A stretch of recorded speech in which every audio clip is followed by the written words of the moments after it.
Pick the Nintendo Shack and pray. Frederick from Fire Emblem Awakening says, yo.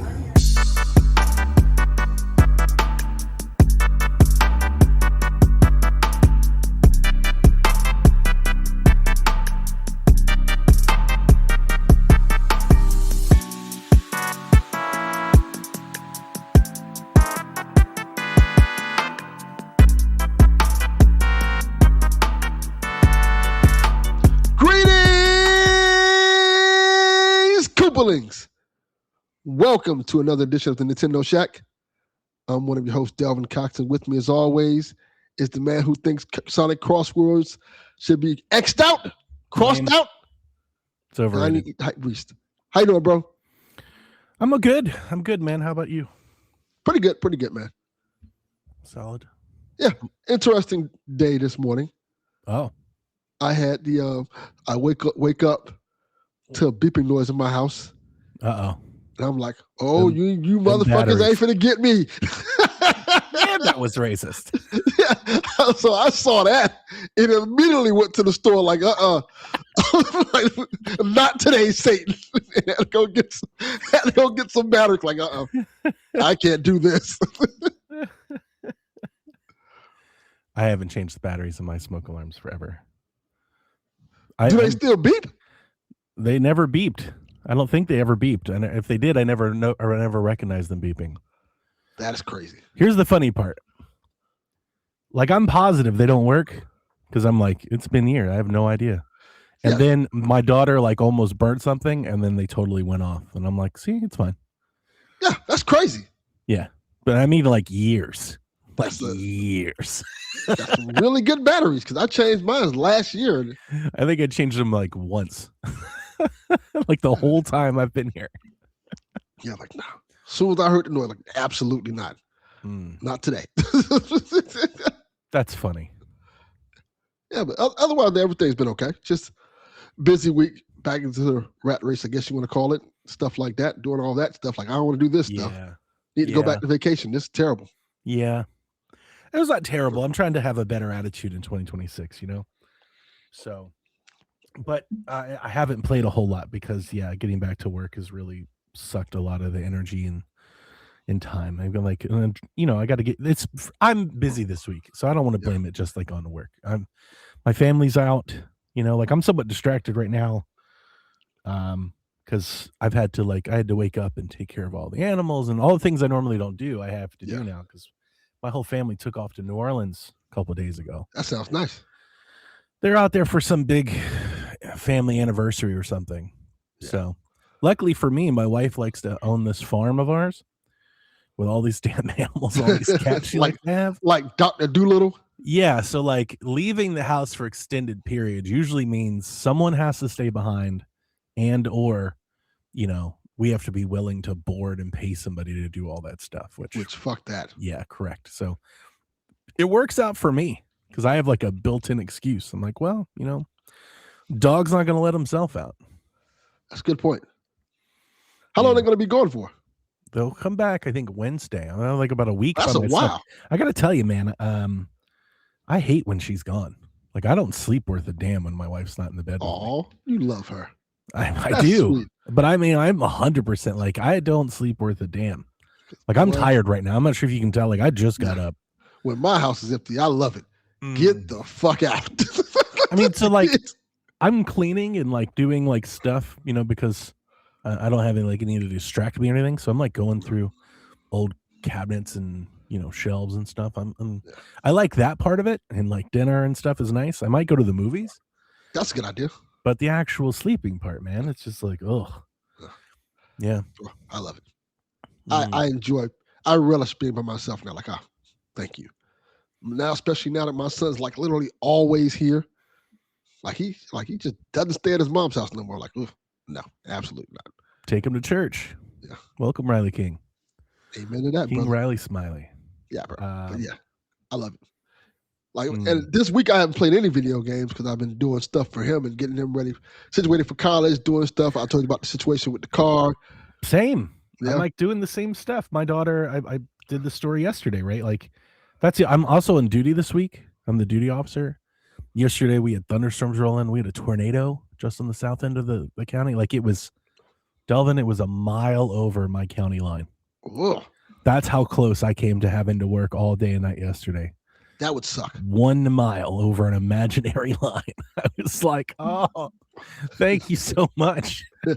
But like it was hilarious. I do have one funny anecdote. My daughter, she's in band at college. She gets a small stipend to play in the band for the basketball team. Okay. I think is hilarious. Did your basketball teams have band? No. Yeah, mine didn't either. Yeah. And like this band is real sad. It's like 6 kids.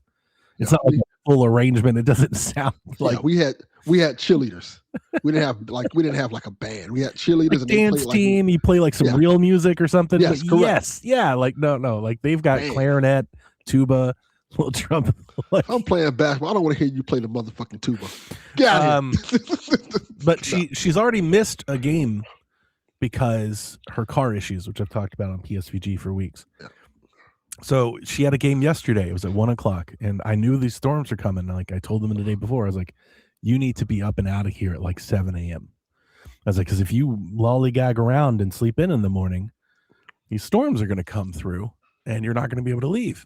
Of course, nobody listens to me in my own house. It just Correct. never happens. Like I've told, there's a Happens in my house all the 1,000 time. stories I don't understand, and nobody just listens to Dad.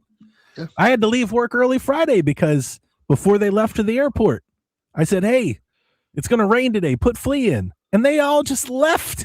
Yeah, that's what they do. They Poor don't listen. Flea, sitting outside. I had to leave work early to come rescue him. Anyway, it was very funny. So my daughter's packing her car, and these storms are coming in, and like they're coming in at like right, like it's like 10:45, and like they're gonna be here by like they're on the doorstep by 11:00. Sky's looking dark, stuff like that. Yeah. And I was like, hey, she's like, I'm just gonna like drive. I don't think it'd be so bad. She's like, my app says it's like just mostly rain. Like she's giving me all these. I'm like, these storms are serious. At least the front edge of this squall line is real.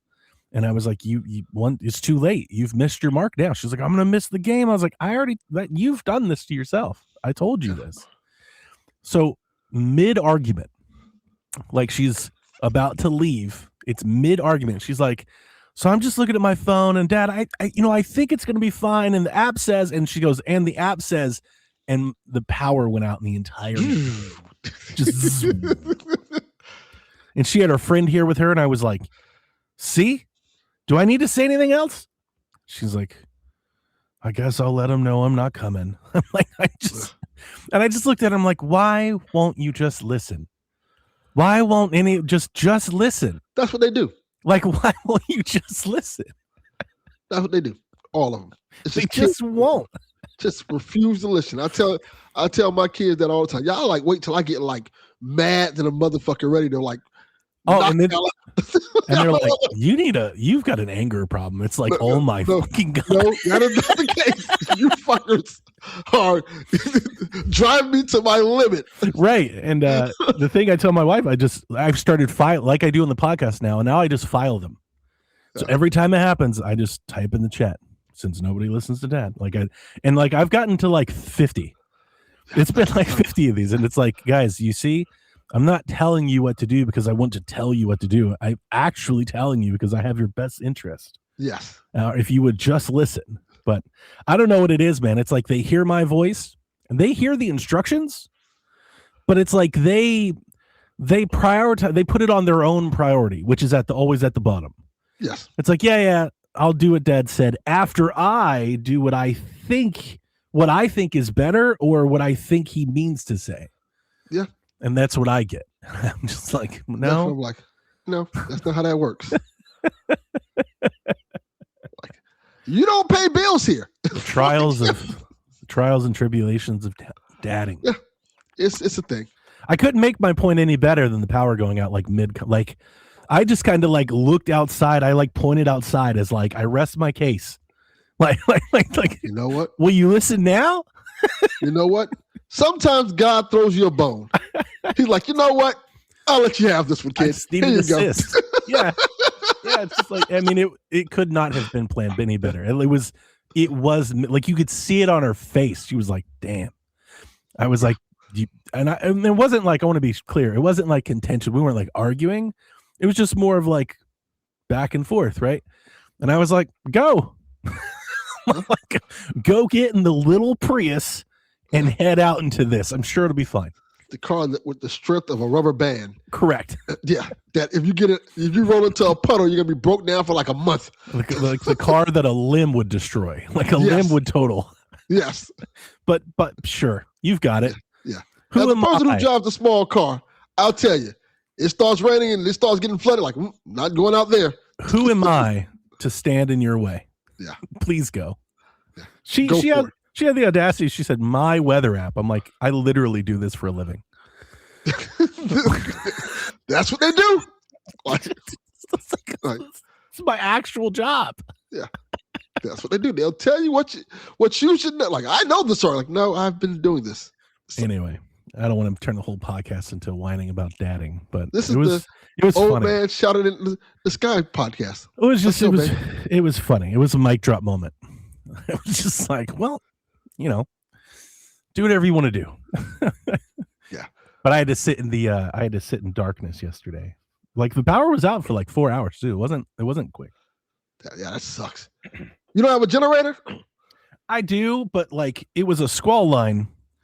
So, it was just the front edge. The front edge was real bad, and then once the front edge is passed, then it was really light.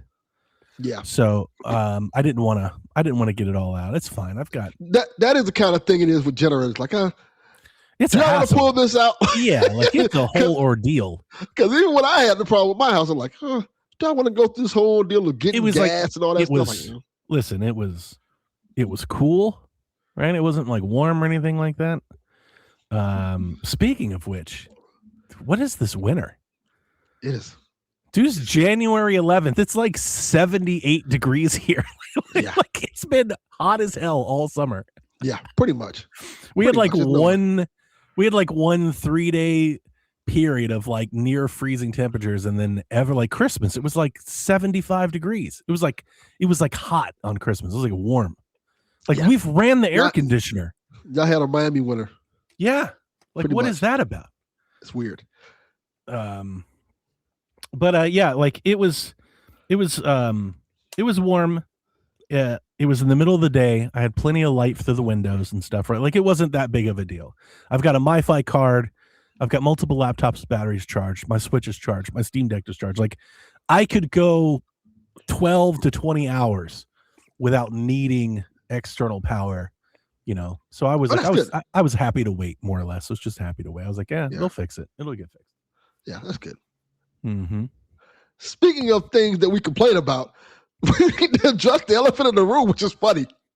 I gotta bring this up because it made me laugh and laugh and laugh. So yesterday, we were in our chat, which is me, Donnie, and Rebecca. Rebecca's like, hey, spoilers, I'm not coming in tomorrow. Like, that's not what she said. She said, I almost forgot to tell you. I forgot to tell you. That's how low on her list we are. She almost forgot to tell us that she wasn't going to be here. And what made it funny to me is, she was like, last week, she was here at 10 a.m. She was hyped, yelling at us. Where is everybody? Where's everybody? Like Rebecca was still sleeping. Great. Do you want to come join the show? I'll send you a link.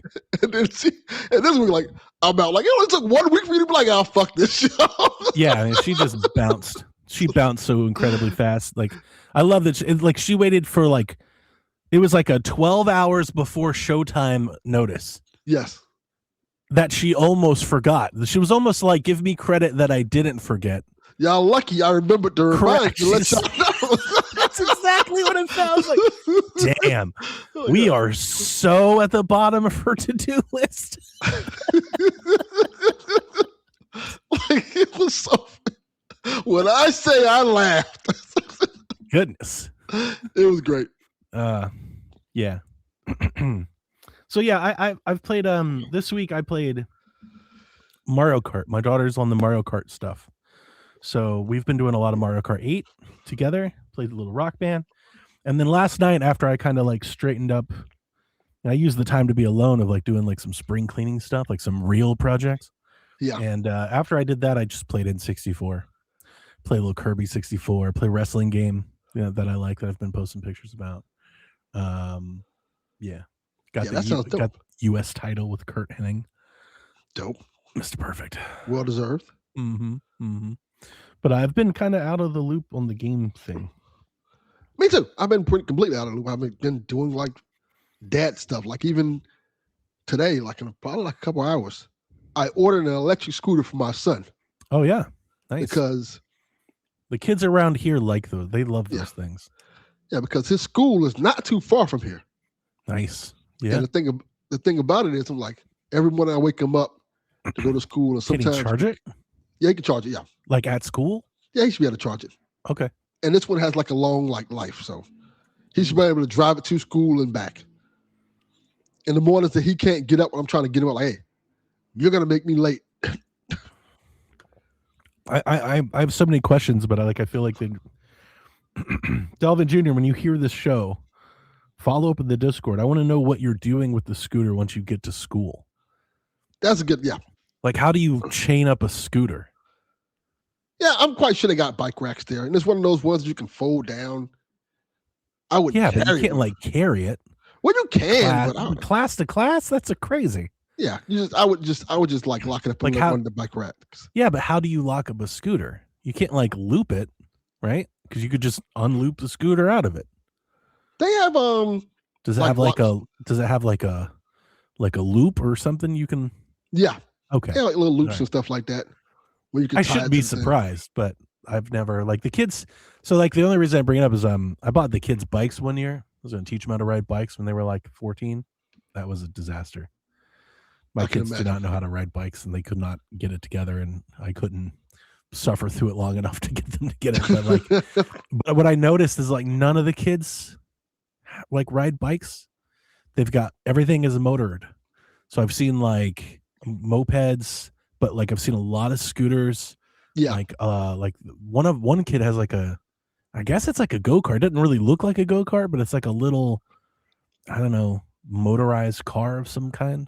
Like I know it's like a little buggy. It's pretty much a go-kart. Yeah. Yeah. So it's like, I don't know. Are kids riding bikes? Is that like some millennials things or? I don't see them riding bikes. I don't see them kids riding on bikes either. Electric scooters or something like that. Yeah. And Miami, well, where my old house is at, that's the thing. You can like rent scooters and stuff like that. You can like it's a little machine. You put your credit card to it and get a scooter and just ride around town. Did we go down? Apparently we went down. Oh. That's not good. That is not good at all. Well, I did want to tell you, maybe a bad time to say it. I was like, we're not going to run it back up today. It'll be fine. Well, maybe it won't. Yeah, I can't see. I've seen those. The motorized Heelys. Yeah, I've seen those.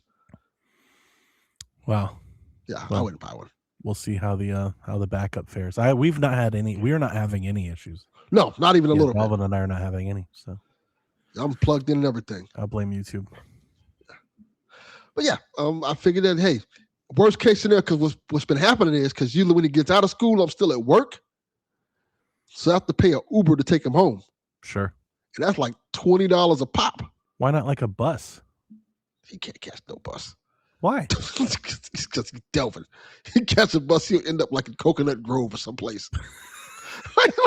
Like, how did you end up way over here? Oh, so is it like he's gonna ride this like in the street? You can ride on the sidewalk, and plus they have bike lanes. Oh, okay. Oh, that's different. They have bike lanes down here for a lot of areas. I didn't know that.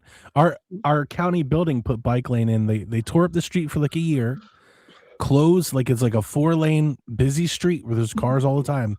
They took half of one lane to make a bike lane. I've never seen anybody use it, and now it's just made traffic worse. Yeah.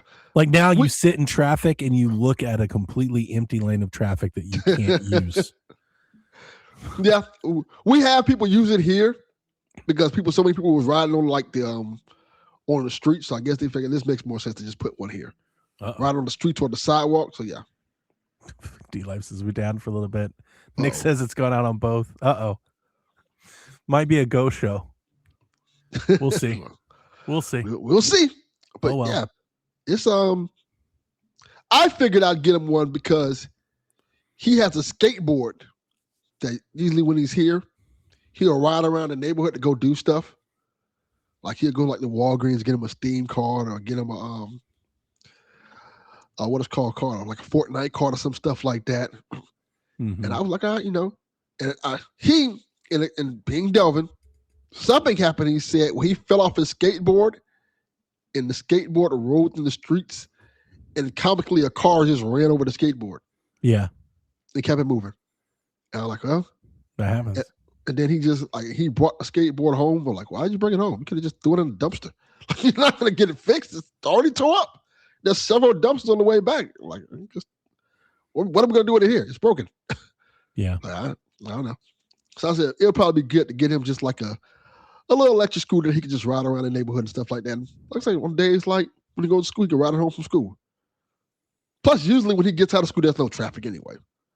He gets out like 1 o'clock. Fast forward to Delvin Jr. got hit by a car. Pretty much. Like you won't let him get on a bus, but you'll let him take a scooter into traffic. The reason why I won't let him get on a bus is because he has no sense of direction. But you want him to drive himself to the school. Yeah, but because the school is literally, if you go on Main Street, it's a straight. He knows how to get to the home from that way. Okay, all right. That's about it.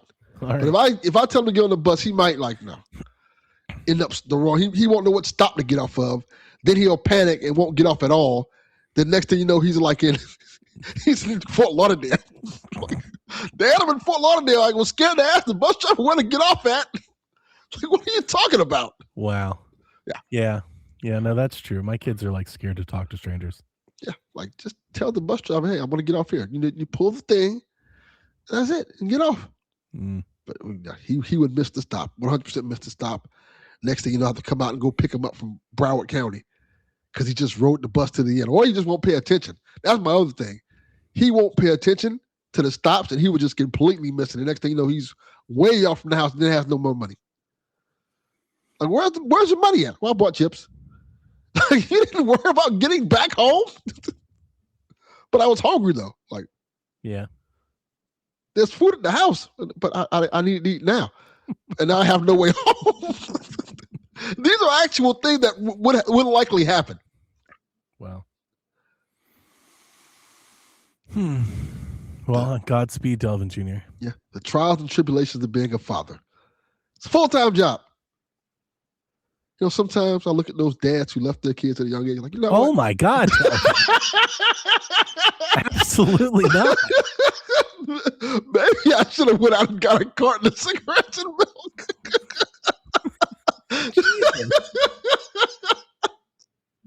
I'm joking, Delvin. I said that because I know he's listening. Goodness. And I know he always makes that joke when I leave. Dude, I'm tired as hell. If you can't tell, way too tired to run a backup as our show flames out in incredible fashion. Yeah, you'll hear it when you hear it. Or you might not hear it. Or you might not. Yeah, we can take a break. Just the episode of 2. Just for us. Man, trying to think of any other games I want to talk about. Not really. I talked about PSVG. I don't like Sonic Racing. Yeah. Talked about it here last week. Did I? Okay. Yeah, you mentioned it. I'll knock that one off the list. Yeah. What were you saying? I said I got a text at 5 a.m. this morning from one of my tenants. I'm like, why? And I respond, why the fuck are you texting me at 5 a.m. in the morning? And it just happened one of those times where I didn't have my phone on silent. So it rung and literally woke me up, and I was like livid. Because usually when you get a text at 5 o'clock in the morning, you're like, oh. Something bad's happened. Yeah. And I get like, hey, my sink is leaking.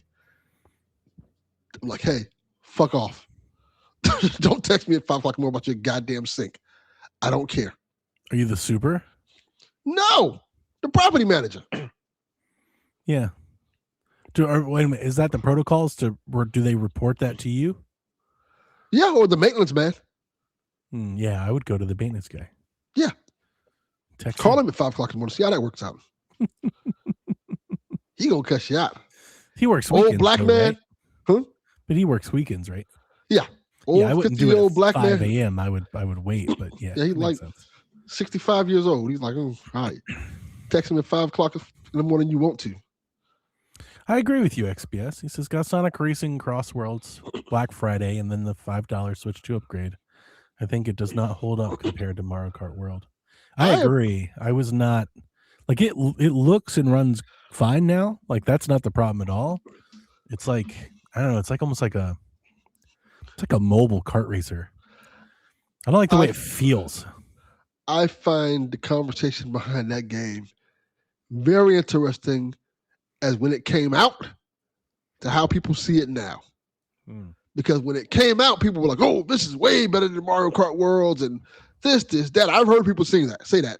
Yeah, I mean, no, that was out there. Yeah, they were going crazy with that, and now that was a part of its like review coverage. Yeah, and now going back, hearing people talk about it now, it's kind of mellowed out. Like, this is fine, but it's not Mario Kart World. I mean, it's just not even like I wouldn't put it against like a Diddy Kong Racing or a Crash Team Racing or, like it's just not. I don't know. I guess what I'm trying to say, I just don't think it's that good of a kart racer. Okay. Mechanically, it just doesn't feel that good to play. Like it's got cool tricks and gimmicks, and it does, and it's really cool. Like there's some ideas there, but like it's just not. I don't know. It doesn't feel as good. Like the feedback isn't as good. And my thing with kart races has always been like, yeah, it's like they're pitting it against Mario Kart World, and it's like I'm much lower. Like this doesn't deserve to be compared to Mario Kart. Like you got to bring it down a little. You know, like it's better than Nicktoons racers. Like it's not bad. Yeah. But it's not Mario Kart. That's but on that same thing, I'd probably rather play Nicktoons Racer because those characters I recognize a lot more than Sonic characters. So I'd probably want to play it like, with SpongeBob and Patrick and Arnold as opposed to Sonic, Tails, Knuckles, and these other random Sonic characters. Minecraft and Pac-Man and like they're adding a bunch of stuff. But are those like DLC characters? I think so. Yeah. See, which is cool. I think this is their best attempt at kind of cornering that market. But I don't know if it's for me. I just don't like the battle mechanics. I think that's a big. It's like it's battle mechanics and driving. Yeah. The driving, like the way the cars feel to drive, reminds me of like mobile stuff. Okay. And then the battle mechanics are just. I would just say they're bad or mid, or like they're just not very good. And to be clear, I'm not the kart racer guy at all. Like I play one like, oh, this is fine. I'll play the other one like this is fine. I'll most likely play them when there's other people around. Crash Team Racing is way better. Yeah. Like way better. It's like not even close. Okay. So if you want like a non Mario Kart racer on Switch, I would absolutely tell people to get Crash Team Racing instead. Like the racing games I used to get into were like actually like Need for Speed and stuff like that. The ones that were like had really diverse, strong single player experiences with it. Yeah. Yeah. Diddy Kong Racing. Yeah. That's a good one. That's a great one, actually. Yeah, I played a little last night. Mostly Kirby. A little Diddy Kong, a little wrestling. I need to play Air Riders. People tell me that's good. I didn't Air Riders. Air Riders is great. I forgot all about it. But yeah, Air Riders is fantastic. I like Air Riders a lot more than Crossworlds. Yeah, for sure. I know they're different games, but I just thought about it on top of my head. I like it a lot more. The reason I feel like I forget about it is just like I said when I bought it. I don't think Air Riders for most people. Like Crossworlds is definitely that Mario Kart kind of very inviting, everyone can play it type of game. Kirby is not. Kirby Air Riders. That's what I've been saying the whole time as people are getting hyped. I was like, be careful. Like it's just there's a learning curve there with Kirby. But when you get it and it starts working, like, it is Kirby Air Riders. It's really good. Okay. That's a fantastic game. I played a lot of that right before and when we went on break and right before we went on break, I was playing a ton of that game. It seems fun. It is fun. Yeah. It is fun. Like that city mode is nuts. I love that top-down mode. That's a blast. But even the adventure mode, it's just like it is very Smash. And in a way, I kind of wish it wasn't.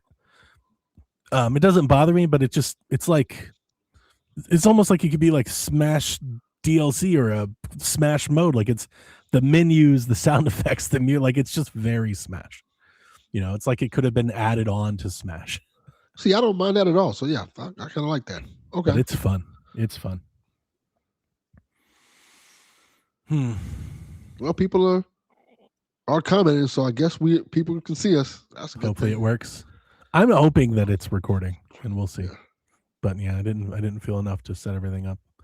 I feel bad now because I'm like, it probably should. We'll be fine. But yeah, We'll be I think fine. it'll be okay. Be all right. Do you want to get? I guess you want to do the news. Yeah, let's get to this news. All right, here we go. Nintendo has announced new colors for Switch 2 Joy-Cons. We're getting a light purple and a green, what I'm calling lavender and turquoise. Okay. What do you think about those? Those are two good colors. Did you see them? No, I have not. Let me look them up right now. All right, so when you see the colors, it's going to be very, let's see here, green, purple. When you see the colors the way Nintendo presents them, you're going to be like, oh, those are nice. So like, or you might be, I don't know, maybe you won't be. Here we go. Let me pull it up. Okay. Share screen. Okay, let's see. Let's take a look at it. Oh, those are okay. What do you think about that? I like it. It's okay. I wouldn't buy them, but they're okay. Mm-hmm. Yeah, I also am not going to buy these. But give me a minute. I want to show you something else. Yeah, those aren't the ones I would buy for it. Like if you were like, hey, these are the Switch 2 first Joy-Con, that wouldn't be the choice I would make. Yeah. But it's fine. I was trying to find, there's other pictures of them. I just can't find them right now. Give me a minute.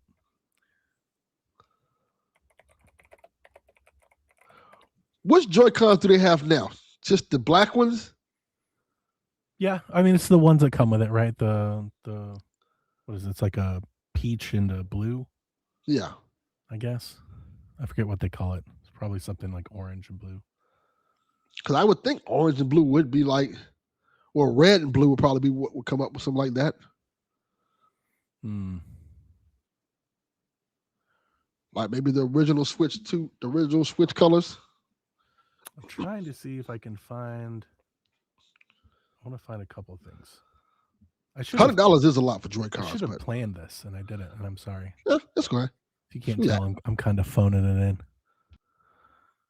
this week. $100 is a lot for Joy-Cons. They are $99. Yeah. All right. That's a lot. I can't find it, so I'm just going to have to explain it. All right. So these are the Joy-Cons, right? Just like the ones we have. Okay. And you look at them and you see the rails and stuff. You're like, oh, that's neat. They're colors. Like it's subtle, but they're there, right?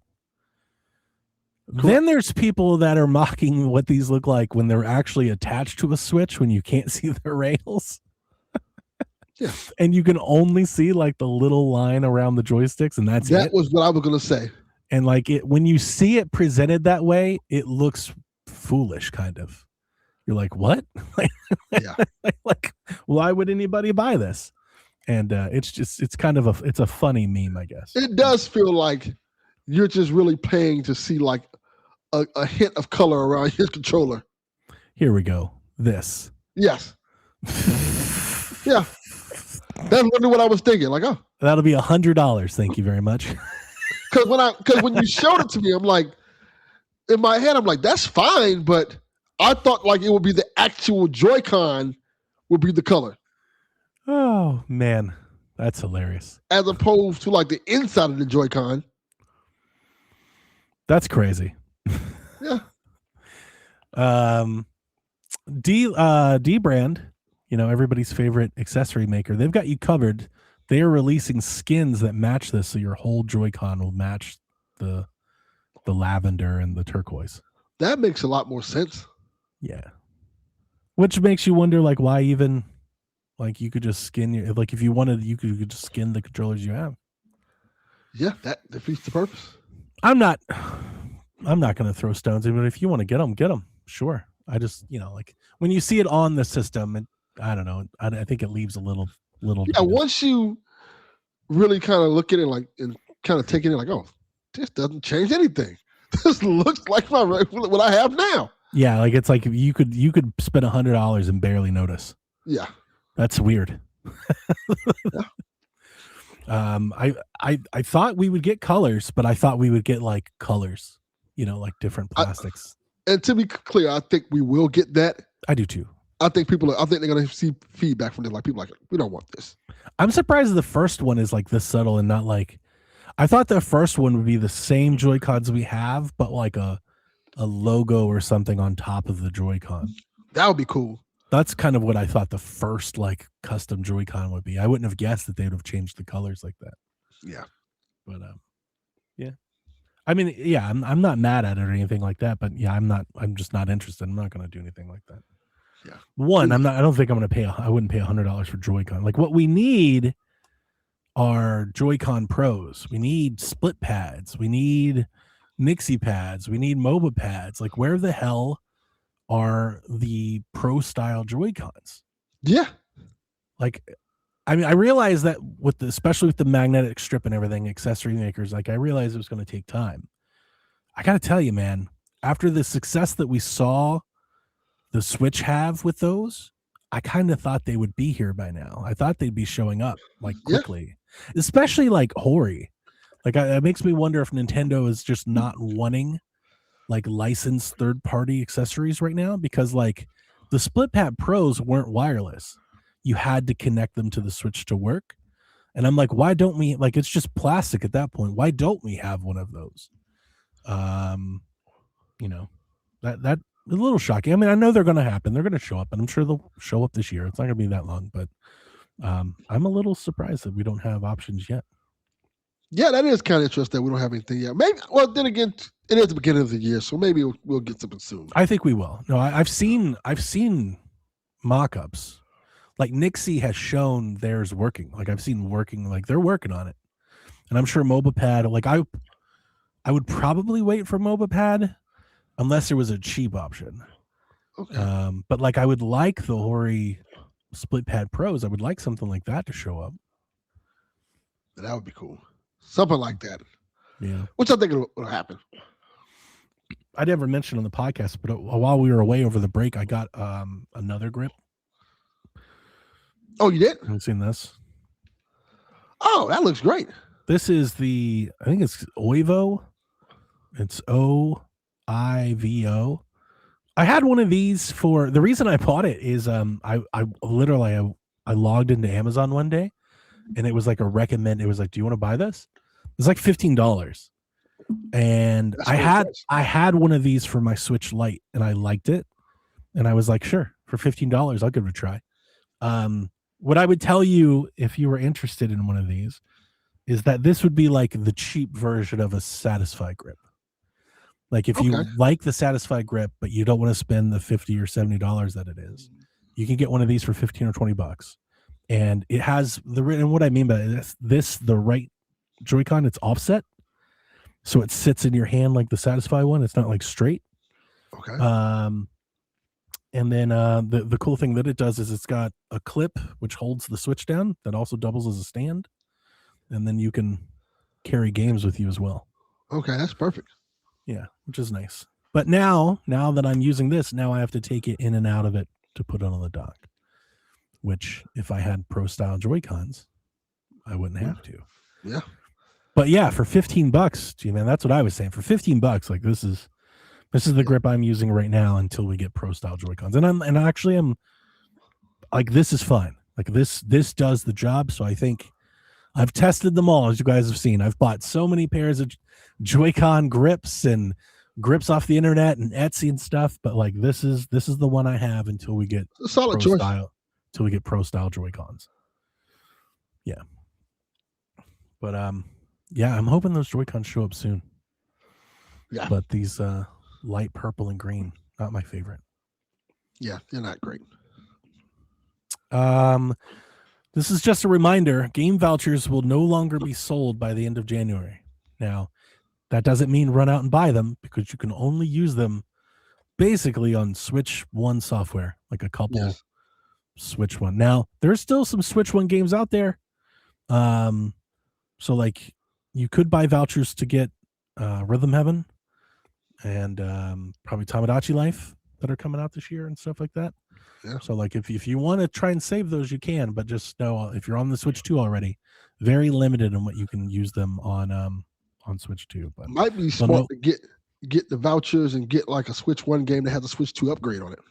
Yeah, that's what I did with. I did that for Pokemon, and what was the other game? Kirby, I guess. I think. Okay. I think it was Pokemon and Kirby Air Riders. Yeah, you could. You could. Just none of the Switch 2 only games will. You can't use the vouchers for those, so would have to. Maybe I should get them for Rhythm Heaven and Tamagotchi Life. I wonder if it would save me money. The thing about those games is I kind of expect those games to be budget releases. I do too. They're not going to sell Rhythm Heaven at $70. Yeah, I would think those both probably be at 60. I don't think they'll sell Rhythm Heaven at $60. I don't think they're gonna sell Rhythm Heaven. No, they're going to sell 2 copies of Rhythm Heaven to me and Rebecca, but they're not going to like. I don't think Rhythm Heaven's a $60 game, dude. I hope it's not. Can someone in chat, can someone look up the last Rhythm Heaven game and see what they charge for it? I don't think it was full price. That's always been kind of a budget release. I could see them trying it with Tamagotchi Life. I don't think it'd be smart, but I could see them trying. But I kind of feel like I'd be shocked if Rhythm Heaven was more than $50. Yeah, I'll buy it regardless. I'm all in, but I would be shocked. $50 is a good price for it. So I would have like some hesitancy to buy vouchers for that because you may just end up spending the same amount of money. Yeah. Mm-hmm. I would probably say just check the market out, see what the market got, and see what you can do, really. Yeah. Check the market, see what games they have Switch 2 upgrades and stuff like that are free. When games, the prices really don't go down. And then go that route. Yeah, I wouldn't want to tie my money up into vouchers where it's so limited, on the hope that you're saving something a year from now. Correct. That just seems a bit risky. I wouldn't mess with it. But you have until the end of January. You have 3 weeks to get it done if you want some vouchers. Yeah. So, Chris String, he writes for the Game Business. He used to write for, was it GameIndustry.biz? I've brought his name up a lot, mostly on PSVG. He's a UK writer, so a lot of his like slant is very UK biased. He's like a notorious, I think, I want to say in air quotes because I don't think this means it, but Xbox hater. Like he's one of the media folks that really like harp on the damage that they're doing to themselves. So he's everybody. Yeah, well, he was there early. He was first. He's kind of got a lot going this week on Switch 2 sales struggling over Christmas. Have you seen any of this news or headlines? Because it's around. Not.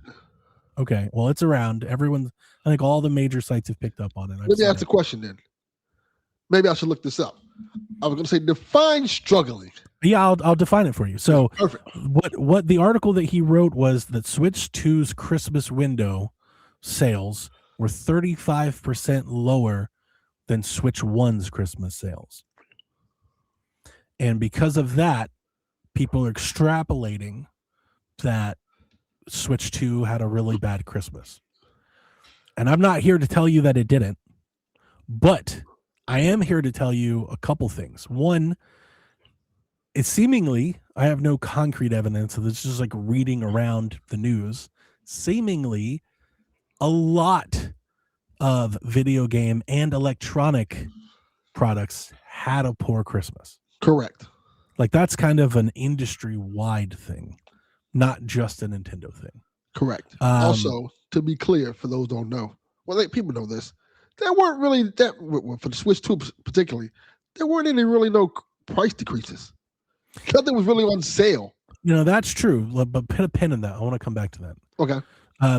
But so like what Chris wrote it is accurate. I've seen everyone else pick up on it. I've seen YouTube videos being made about the struggling Switch and stuff, and of course we all know that some of that's just rage bait headline stuff to get people to but I think it's interesting to point out what this article did not say, and what I've not seen other writers also not say, is that the Switch 2 is comfortably outpacing the Switch 1 in year-to-date sales. That's what I was thinking. Like, yeah, the Switch 1 outsold Switch 2 at Christmas better, sure, but the Switch 2 is like, I saw a chart because I wanted to verify this to make sure. I didn't write down the actual numbers, and you guys, Delvin, you see my notes, you realize my notes are way shorter, now than they were in the past. So I'm not writing all this down. So don't hold me exactly to this, but it's like by a healthy margin. I'd say by at least like 5 million, 10 million. And remember, it hasn't been on the market as long, right? Because the Switch 1 launched in March, right? And the Switch 2 launched in June? So that's also a part of it. I think, I don't know, holding it to Switch 1 standard, like its Christmas window, without talking about the whole year, I think is just, as I always say with analytics, if you apply enough filters to data, you can make the data say what you want it to say. Yes. And a part of this feels like that a little bit. Now that's not to lessen. I think the gaming industry is facing a lot of hardship right now in terms of customer spending. That's real. Yeah. People are holding on to their money. Times are uncertain. Correct. Right. And so I'm not even Nintendo, they had a spokesperson. I don't think on record, I think on background, they had a spokesperson talk about hey, yeah, the market conditions and where things are heading and things like that. Yeah, that's not, it's, they're looking at those things. I also think it's really important that if you're going to compare the two, then compare the two. The Switch 1 launched with one of the most generational hyped games of all time. Correct. It was driving pop culture. It was the buzz. I am the hype. The Switch 1 landed like a meteor into the gaming world, and just blew up everything. Switch 2 hasn't. Switch 2 does not have that game. Yeah. Switch 2 has a lot of good games, a lot of old games, one really good Donkey Kong game, but no, you have to go and get it and buy that isn't here yet. My whole thing when I see things and articles like this is I always wonder certain things okay, what games came out holiday of the Switch 1 year as opposed to holiday of this year? Well, Switch 1 launched with Breath of the Wild and then followed it up with Mario Odyssey. And there we go. see, those are things that matter. That context matters for these type of situations. Yeah, I know sales are important, but you have to kind of take those things into consideration. Yeah, they're not really. These articles are not really saying I don't want to be too hard on it because I don't disagree with what the articles are doing, but obviously they're fanning the flames of the RAM shortage. Everything's about to be expensive. Everything sucks.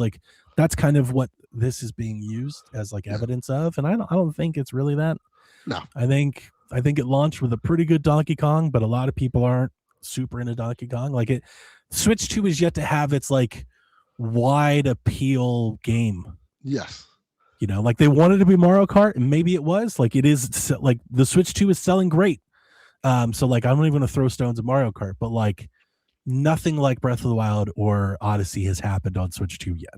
Yes. And I would think that is maybe more important, maybe more factoring into this than anything else. Yes. If there was a 3D Mario game, I bet those Christmas sales would have been up. Yeah. But there wasn't. Also, people got to take, well, they don't have to, they can make up whatever they want to make up, but you also have to take into consideration that it's one of the biggest launches in history of video games. At some point it has to die down. People who wanted it earlier in the year got it. And, yes, people are going to buy more things, but, as time goes on, those sales are going to boost back up and things like that. Plus, this wasn't really a great consumer Christmas, I would say. Had a lot of things going on with the shutdown, where people didn't have jobs and people was trying to get their money back up.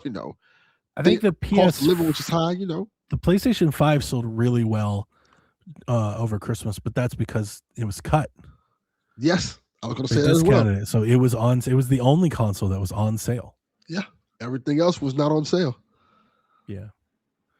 I was going to try and see month to month. It's several millions ahead. Yeah. Those little things matter. Having to switch to an lexicon around Christmas time and Jesus, they're saying the show's down again. Oh crap. We'll figure it out. Well, if not, we'll reload it. Yeah. I'm assuming we're recording. We'll see how bad the recording is, but we'll see. Here I am tempting fate. We won't do a backup today. Well, Melon, our fate is in your hands. But yeah, I'm not too worried about it. Other than, I mean, I am somewhat worried about the economic like environment that we're kind of in right now. Yeah, the economy itself. It's not so much like, I think the economy is okay. It's not like bad quite yet, but like, Yeah. I think it's uncertain. Everything There's a lot I've of read about the uncertainty, economy, yes. and I think that's going to make people hold their money and hold on to the things they have. Yeah, everything I've read about the economy says that it's okay. Well, I mean, like better. Stock is good. Yeah. Some utilities are good. Like it's not like there are reasons to be worried, but like I just don't want to be another talking head trying to scare people. Yeah. It's been worse. It's been a lot worse. Yeah. like it's this not is more like of a yet. wait and see type thing. Yeah. And really this RAM shortage and what it could do for computing is real. Yeah. And also, I mean, but honest, again, I'm going to reiterate what I just said. I think the Switch 2 had a gigantic launch because, like I've always said on this show, I think there's 25 million diehard Nintendo people that'll buy anything. Correct. Right? Like that's like your Wii U crowd, right? Like that's like your day ones. They're like here for Nintendo. After that, then it's on Nintendo to get them in, and they usually do it like one title at a time. Yeah. Here comes the Pokemon crowd. Here comes the Animal Crossing crowd. Here comes the Fire Emblem, and we just haven't started doing that yet. But like the Switch one is going to be the most sold year one system of all time. Yes. So a little crazy to be like, it's not going well over there. No, it's going incredibly well. Yeah, it's in rough shape. It's going better than it's ever gone for anyone ever. Yes, it's in rough shape this fourth quarter. What about the other 3 quarters when they had like a 20-0 lead? Yeah. Let's put things in perspective. Just keep that context. I feel like it's important when you're talking about these things because otherwise people get the wrong, impression. We were winning by 40 points the first 3 quarters. And we've only been down we've only lost 2 points. We took the fourth quarter off, but so we won the game by 3 scores instead of 4. It's like, yes, still a dominant showing. We only won by 38 points. Fire Emblem Path of Radiance for GameCube was dropped into Nintendo Switch Online. You can go play it. Oh, okay. It's pretty cool. Have you heard of this game? Is it a good game? Absolutely. Oh, absolutely. No, it is a good game. I mean, I generally think most Fire Emblem. I don't think I've played a Fire Emblem game that I thought was like, this is bad. I mean, I'm not that big into Path of Radiance. Like, not as much as I think most are. Okay. A lot of people really love Fire Emblem Path of Radiance. But I credit Fire Emblem Path of Radiance for being the one that didn't get me into it, but it's the reason I ever got into Fire Emblem, if that makes sense. Okay. I bought Path of Radiance. I'm sorry? Characters that people know. Yes. Yeah. That's the whole Smash Brothers. Yeah, it's the whole Melee thing. Yeah. This is like the Final Fantasy VII of Fire Emblem. Yeah. So Path of Radiance I played on the GameCube because back then I was really into RTS and strategy tactics games. I played Battalion Wars and I played Army Man and I played End War and I tried Fire Emblem and I played Fire Emblem at the time as my first Fire Emblem and I was like, yeah, it's okay. But I wasn't all that into it, but it was it was just good. To me, it was just good. Okay. But I liked it enough that when Fire Emblem Wii came out, I was like, let's try that because you had a Wiimote. It's almost like having a mouse, right? You could use the screen and touch the screen and stuff. Yeah. I liked that a lot more. But had I never played Fire Emblem, because I liked RTS games on GameCube, I would have never paid attention to when Fire Emblem Awakening came out. When Fire Emblem Awakening came out, that I paid, when people were like, this game's amazing, you got to have it. I was like, I know Fire Emblem. Apparently they say this new one is game of the year. I got to try that out. And then I played Fire Emblem Awakening. And from that point forward, I Fire Emblem everything. From that point forward, I've been a day one Fire Emblem fan. Okay. I wasn't back then, and I'm not going to pretend like I was because I wasn't. But I think on a lot of I would definitely say traditionalist, but even just diehard Fire Emblem fans, it's one of the best. Like people love it. It's just not my favorite. It's like it's very different than like the Fire Emblem of today. Like Awakening, there's like a I'm gonna throw an analogy that nobody's gonna get. This would be funny. Like I've always said that there's Far Cry before and after Far Cry 5. Yes. Like Far Cry Primal and Far Cry 4 and Far Cry 3, they play differently than 5. The mechanics are, it's almost like they reached a refinement period and then here's 5, and then 5 and 6 play unlike anything like that before. I feel the same way about Awakening. Like the other Fire Emblem games, you didn't have like rewind states, and there wasn't as much of like the waifu stuff. There wasn't as much of the social stuff. You weren't like marrying characters or building relationships. It wasn't doing all of that. It was like tactical strategy game, like it was more straightforward. Like more like Advance Wars kind of thing. So I'm definitely in that latter group. I'm into that new age Fire Emblem stuff where I want the waifus and all the double crossing and the story and the marriages. Like that's why I play. Like, that's the fun part. So I just may not be in the same thing. I'm thinking a lot of Steven and Hero Shade here. He loves these games, and he hates how Fire Emblem has I don't want to say hate, I don't want to speak for him, but he doesn't like how Fire Emblem has evolved over time. Yeah, whereas I'm on the opposite side. I'm like here for that. Okay. My favorite thing about this game coming to Nintendo Switch Online is that it's notoriously expensive. A copy of this game will run you $200-$300. Woo! It's really expensive. It's a hard get. So this is so much better. Now, obviously, there's always emulation, so I wouldn't tell anybody to buy that game for that price. But like NSO is better than emulation, so now you can just play it on your Switch 2 and just do that.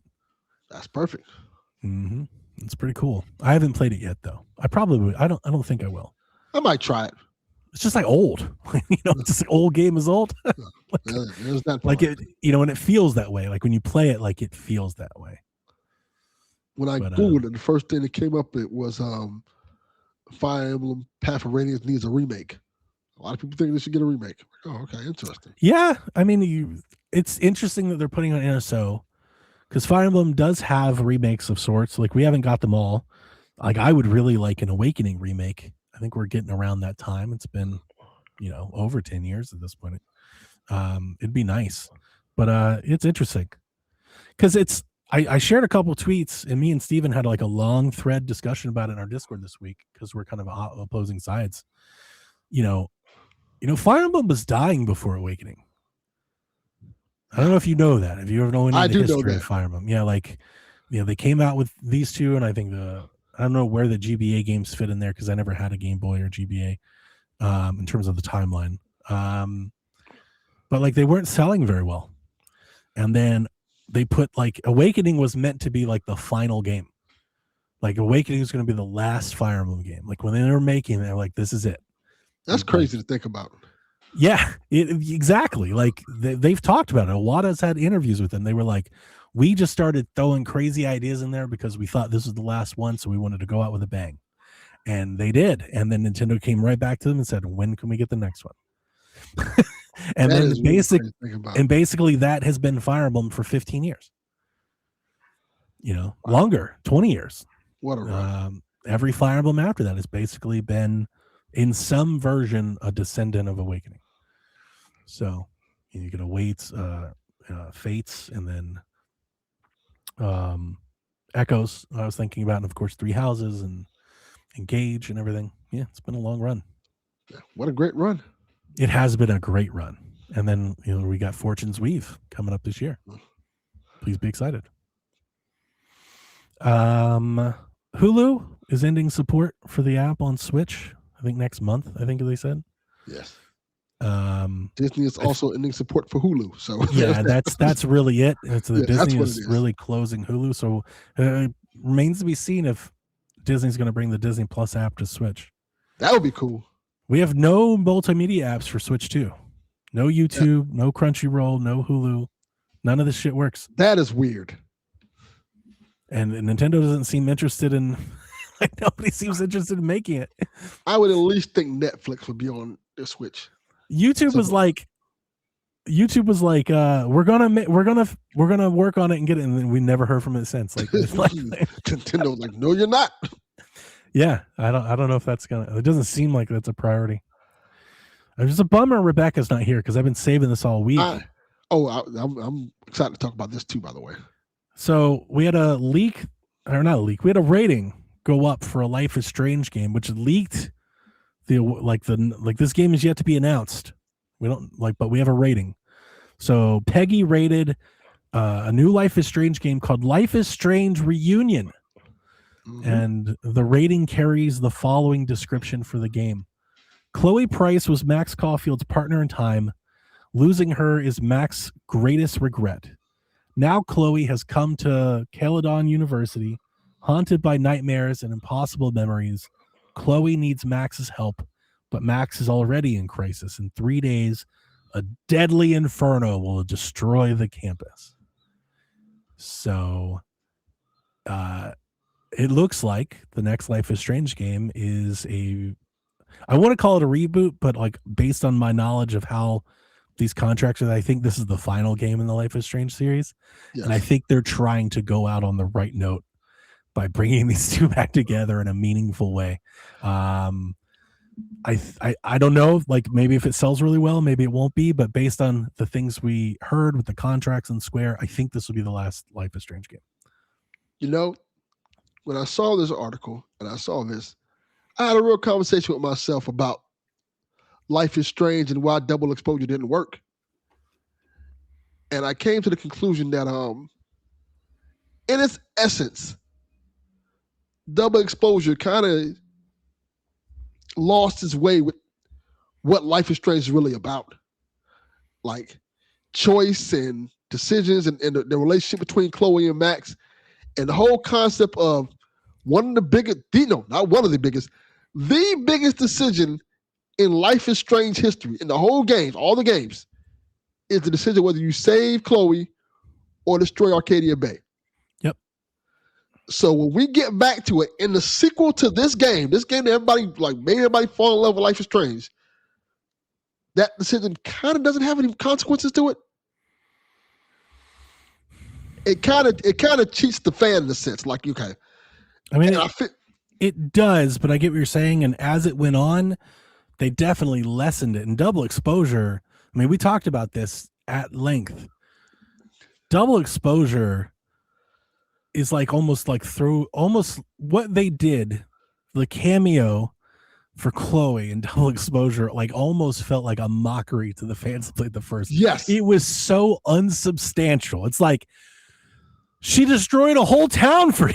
And they're like, yeah, we grew apart. Like, no, just become postcard buddies. Like, what the fuck are you talking about? And that's what I kind of like struggle with to deal with that whole situation. Yeah.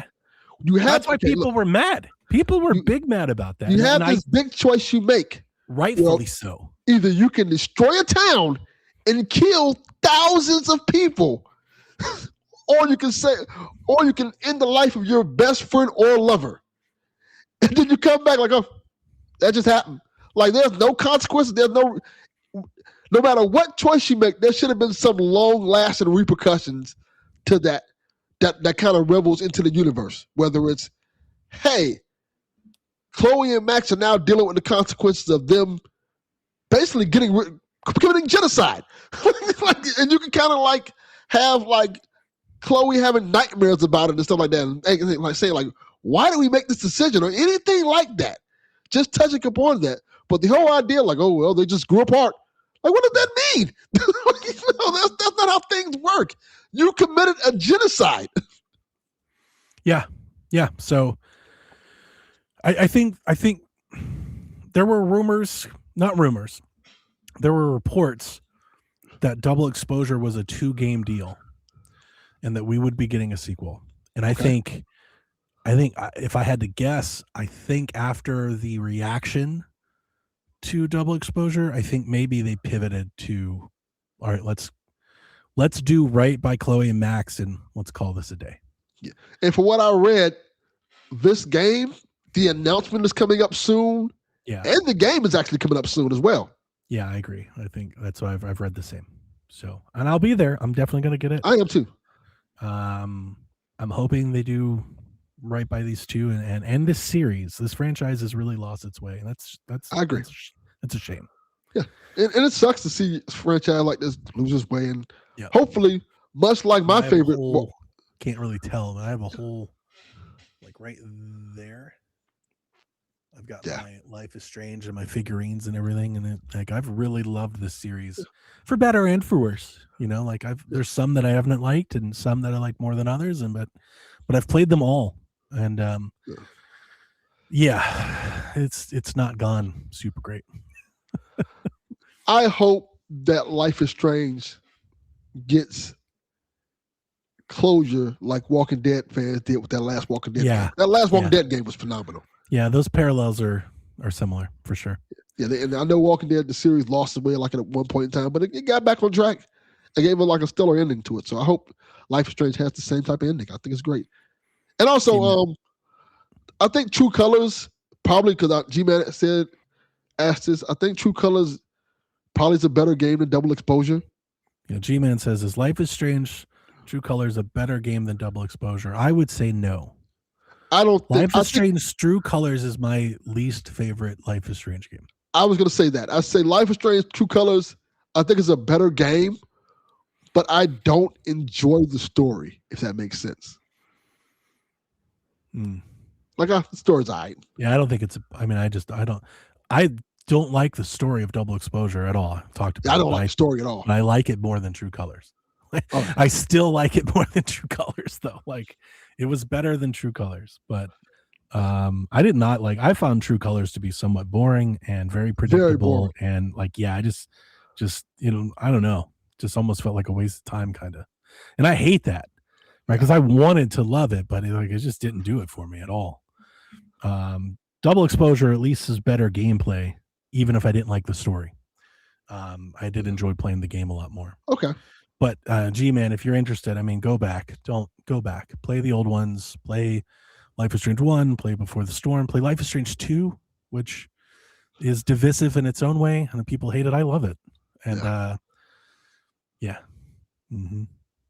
What was the spinoff called? That was like I can't remember the name of it. Was it by Deck 9? The Xbox one? No, not Tell Me Why. The other one that was a Chloe story. That was really good. Before the Storm? Yes. That's my favorite one. That one's excellent. That one's my favorite. Yeah. I highly recommend that one. That one is really good. Chloe and Rachel Amber. Yeah, that one's excellent. Mm-hmm. Captain Spirit is really good. That was a little really demo, good too. but I enjoyed it. It's worthwhile. Yeah. Tell Me Why is fantastic. That's also a great one. Mario Tennis Fever got a new trailer, which they've already announced this before, but they kind of went over the 38 playable characters. You're going to be able to use your amiibo to change like the skins of the ball and the racket and stuff. They talked about different modes, including an adventure mode, which looks a lot like Mario Golf, where you have like a single player campaign mode. It's going to support game share.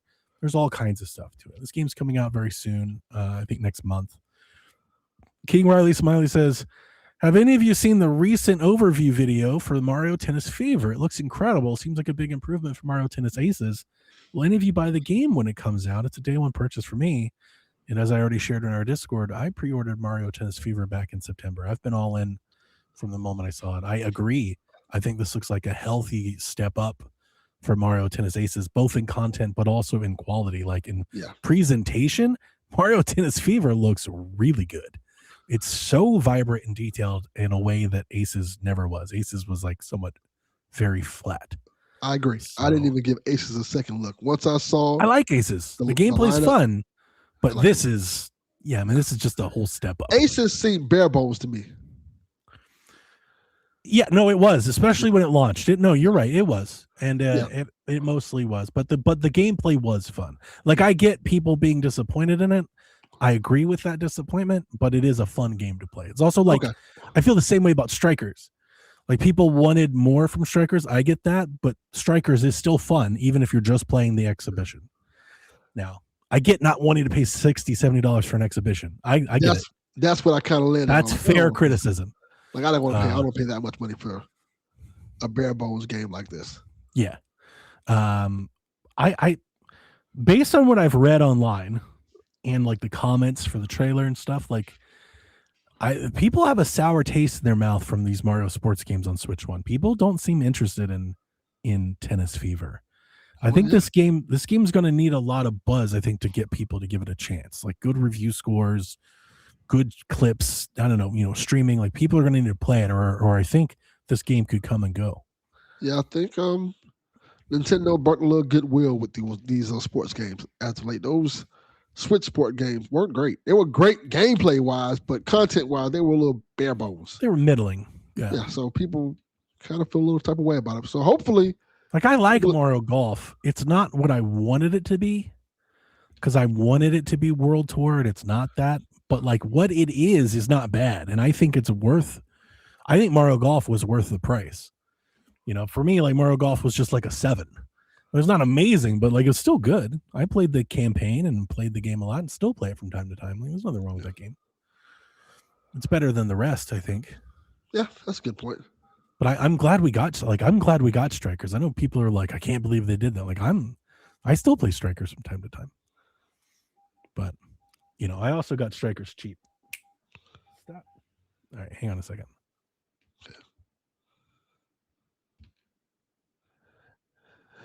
Yeah, so well done. Oh, there he's back. He's back. I was gonna say something. He's just that quick. Sorry, man. No, you good. I set my cat, right? So we get the Cat Chronicles of Nintendo Shack. My cat goes over here and gets on my printer, which she does all the time. She usually jumps from the printer like up to the window or something. Okay. Instead of doing that, she just started like tiptoeing on the printer, pressing all the buttons, and just kept doing it. Like she just wouldn't stop doing it. Yeah, that's what cats do. Anyway, yeah, I'm all in. I'm getting it day one. So Shaq will have somebody talking about it. We'll see if anybody else jumps in. I'll probably end up getting into playing Delvin or Brianna's version of it and seeing what they'll probably end up getting it. Or telling me to get it. One or the other. According to a listing in Japan, the Switch 2 version of Lollipop Chainsaw will come in mid-March. And it'll also come with a new Horde mode, mouse controls. It'll run in 60 FPS in both docked and handheld mode. And there will be a paid upgrade for existing members. Oh, okay. Remember, like $5-10 or something like that. That's cool. Remember, they delayed it from fall so they could do physicals, and it looks like that's when you were going to get it sometime in March. Okay. I have the physical for that, so yeah. And then Larian, CEO. This is interesting. There was an AMA on Reddit and with the Presidente of Larian Studios. And they're asked about, it's a popular topic, bringing Baldur's Gate 3 to Switch 2. And he said he won't be doing it. He said, hey, that's a question for Wizards of the Coast and I guess Hasbro or the publishers. He's like, we're not really involved with that. So it didn't sound like it was ever going to happen. We were like, oh, that sucks. And then Nate the Hate added his own context to that, stating that apparently Larian and Wizards of the Coast are not on good terms, which kind of blows my mind. Yeah, that is kind of wild. Relationships are everything, so I get it. Some things don't work out, but it's like Larian absolutely did the thing. Baldur's Gate 3 was huge and everywhere and game of the year and everything, and now you don't like them? There's got to be something more to it than that. Oh, it definitely has been. Yeah, that's weird. But yeah, if you're out there predicting Baldur's Gate 3 to Switch 2, maybe cool it. Based off of that, we might not get Baldur's Gate 4 from them. No, I don't think I don't think that's going to happen. Yeah. That sucks. I never played it. It's a great game. I know people that love it. Yep. I from what I played like several hours of it. I loved it a lot. I think it was just a time where I couldn't get back to it, but yeah, I love that game. It's great. Fantastic RPG. Okay, here we have our RPG expert here. Planned Explosion in the chat says, I'm sure Wizard of the Coast is not going to ignore Switch 2. Larian may not be involved. Maybe they poured it out. Yeah, that's a good idea. I didn't even think about that, Garrett. That's a good point. Are people going to be mad if they do that to Larian? I don't know. Like, are Baldur's Gate people, do they have like some commitment to Larian? I think they do, but I don't think they'll care because it's a port. So they're like, as long as we get the game. That's true. Yeah. Yeah, they're working on what, like Divinity was the thing at the Game Awards that everyone got excited about. Yeah. Yeah, I don't really pay much attention to those games. Yeah. Baldur's Gate is fantastic. It's amazing how much content is in that game. Isn't Baldur's Gate like 1 and 2 are on Switch, right? The old ones? I think so. I think they are. I think you can play the old ones on Switch. Yeah. That Baldur's Gate 3 is a fantastic game. Like, if you like RPGs, that's the one to play. That's correct, G-Man. That's why we need Garrett in the chat. Yes. And correct me on all of my non-terrible RPG references. Yes. I didn't put it in the news, but that Dragon Quest VII demo is out. I downloaded it. I just haven't played it yet. Okay. But I'm interested to see. Like, people are talking about it. Our Discord's talking about it. There's 10 or 12 people talking about it. Okay. Apparently looks great, runs great, which I expected it to. I'm more interested in like how abridged. Like, this is supposed to be somewhat of an abridged version of that game, which I think is awesome. I need all like 100-hour turn-based RPGs to give me an abridged version. Yeah. Like, can you just like, can I get Cliff Notes? Can I do like a Cliff Notes version of this game? But yeah, I'm interested to see what that's like. But outside of that, I don't know. I'm definitely going to get it. I have every Dragon Quest game on Switch, but I never finish them ever. Oh, okay. I play them, but I just never make it to the end. So like, I'm kind of always on the, I'll wait for a sale for these games now. And I'll probably do the same thing with like that Elliot game, like the 2D HD games. Like I did the same thing with, is it Sea of Stars? Not Sea of Stars. What's the HD 2D game? Star Ocean. Star Ocean, there you go. That game was awesome, and I played it a bunch. And when I say a bunch, for me, like, I don't know, probably like 15, 20 hours. I just burn out. I just can't do that stuff for too long. It takes a lot of commitment. Yeah, it's just too much of the same. Like, I need more.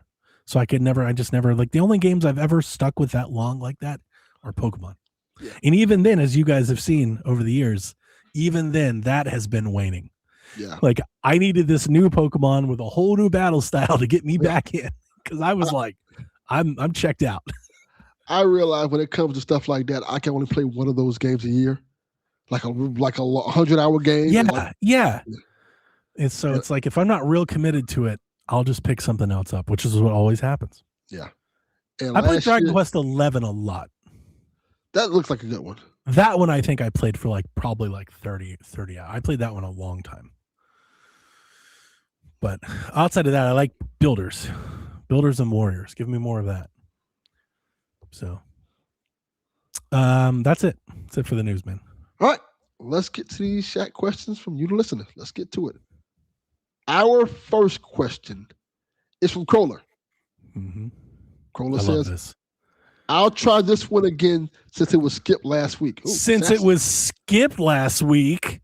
Wow. Since you skipped my damn question, Donnie, I guess I'll post it again. Sorry, man. It's a lot to keep up with. There's a lot of messages. Oh, man. What is a collection you would like to see come to Switch? For me, it's a Mario Kart collection with the Super Nintendo, GBS, and N64 games with updated graphics and music. I know Mario Kart 8 Deluxe has a lot of these tracks, but it would be cool to have a full, complete game experience of these classic gems. So we're talking about like a ROM collection? Pretty much, yeah. Like Mortal Kombat, but like Mortal Kombat is. I mean, that's good. Yeah, I think a Mario Kart collection would be cool. Every one of those games are on NSO though, right? Yeah. So I think that's mostly there. But I think he probably wants like the whole shebang, like updated graphics.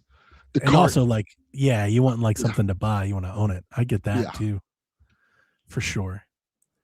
I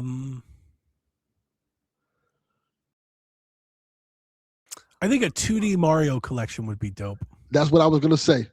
Really? I was gonna say the Mario Kart collection, the Mario Brothers collection with all the old games, like the 2D games. Let me pitch it to you this way.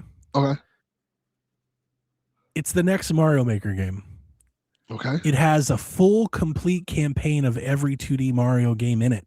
Okay. I like this. Including Wonder. Okay. Which you can edit freely at any moment. like that. I like that So a it's lot. like Mario Bros, Super Mario World, Mario 3, Mario, like all the GBA Marios, like they're all there. You can click on them. Let's say, I don't even know, like let's say it's too much. Let's say it's like 10 levels of each, but you can freely edit them at any point. And like I'm kind of jazzed what Mario Maker could be. Like my expectations might be too high for the next Mario Maker if we even get one. Because what Wonder and a Wonder Flower could be to a Mario Maker is awesome. If they really go hard for Amiibo, I would like to see that come back. And then also the inclusion of a mouse. Having a mouse to make Mario levels, I think could change the entire interface and get us closer to that Wii U thing. But yeah, I mean, just generally like a ROM collection, like a 2D Mario collection would be dope. What I was thinking was it's Mario 1, Bros. 2, Wii. and 3. 1, 2, 3 plus the lost levels. Yep. And much like the Mortal Kombat collection, you have interviews and stuff detailing the history of the game. Oh, no, that would be great. Yeah, like detailing, okay, this is how we got 2 different versions of Mario 2 and stuff like that. I think that'd be really cool. Like, they'll never do that. They'll never do it, but that'd be cool. They'll never do that. I like it. They'll never do that. I'm always down for a Zelda collection. Ooh, that would be good too. It's kind of what I want for the 40th. I have no idea what, if anything, but I have no idea what. Like there's so much Zelda buzz. I don't think you follow those things, right? I've seen some of it. Do you? I've seen some of it. Yeah. Okay, there's a lot of Zelda buzz. I see a lot of people wanting to Link to the Past remake. That's been a thing people been hammering for. I haven't seen that at all. I saw a couple of that. Where have you seen this? I've seen it on the internet. I don't know, Twitter. People hammering for Link to the Past. I don't. No, that and Ocarina of Time. The hot one is Ocarina. The rumors for an Ocarina of Time something are everywhere. Yeah. And they seem to be based on something I think Nash Weedle said like a year ago. I don't know if that's right or wrong. I'm not even going to say, but like, I'll tell you, the hype isn't dying. It's only getting like, it's really, I'm worried that they might be really upset. I worry for them now because it's like, there's a lot of content being made. Like it's already a foregone conclusion that that's happening. I'm still not sure that it is. I hope it is, but I'm still not sure. It may happen, but not in the way people expect. I think we might get a Ocarina of Time remaster with like now we just made it 1080p and all this stuff. They already did that. Like the NSO version is. Yeah, but they'll just put it on a cart. And here you go. You can buy it with I get what you're saying. You're saying something more like the Mario 3D collection. Correct. Something like that. The Zelda 3D I'll buy the shit out of that. I'll buy the shit out of a Zelda 3D collection. 100%. That's what I think we'll end up getting. It could be the exact same ROMs that are currently in NSO. Would I buy? Yes, I would. That's but what people that would make people really mad. Yeah. Ocarina of Time and Majora's Mask. Here you go. I don't think you bring Ocarina back without making significant improvements. Personally. 1080p, 60. I think you need, at the very least, you need dual stick controls, free camera. They'll probably do that. I see them doing that. I would love a remake, but yeah. So like we have this big anniversary. Sometimes Nintendo does anniversaries. Sometimes they don't. What I will say is I look at Switch's first half of the year, and then I look at 2026 and what we think they have planned. There is a sizable Zelda hole in all of these plans. Yeah. Like they need a Zelda game. I don't know if it's going to be a remake or what, but they need a Zelda game for sure. There needs to be a Zelda game in this year. I think I'd be shocked if they went without one. I think it will be one. I agree. I think there will be one. And I think it'll be some sort of collection maybe, or some sort of single release game that's smaller. You've got those Wii U games you could pull at any point. I've heard a lot of, so I haven't heard Link to the Past, but I've heard Link Between Worlds ports. Okay. Especially, I think that's because Grezzo did that. So, and like, Grezzo's like, we don't know what they're doing. We have no idea. Like, Echoes has been a minute. So, like, I could see a Link Between Worlds port like that. There's a lot of things I could believe in.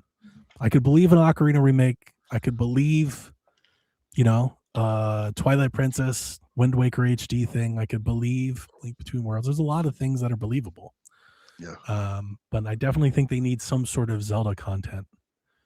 some sort of announcement. I'm hoping we get whatever the game is. I'm hoping we get like a themed system or a themed, like I would like a big box of something, like a collection. That would be cool.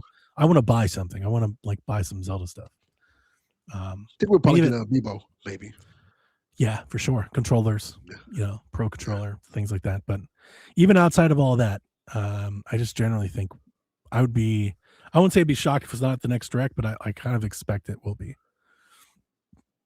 I think we'll start. Do you think we'll get teased for the next Zelda game? For the next direct? I don't know about the next, like this year. I would say this year, yes. Yeah, I agree. But not the next direct. It's kind of probably what I'm the thinking. Summer one.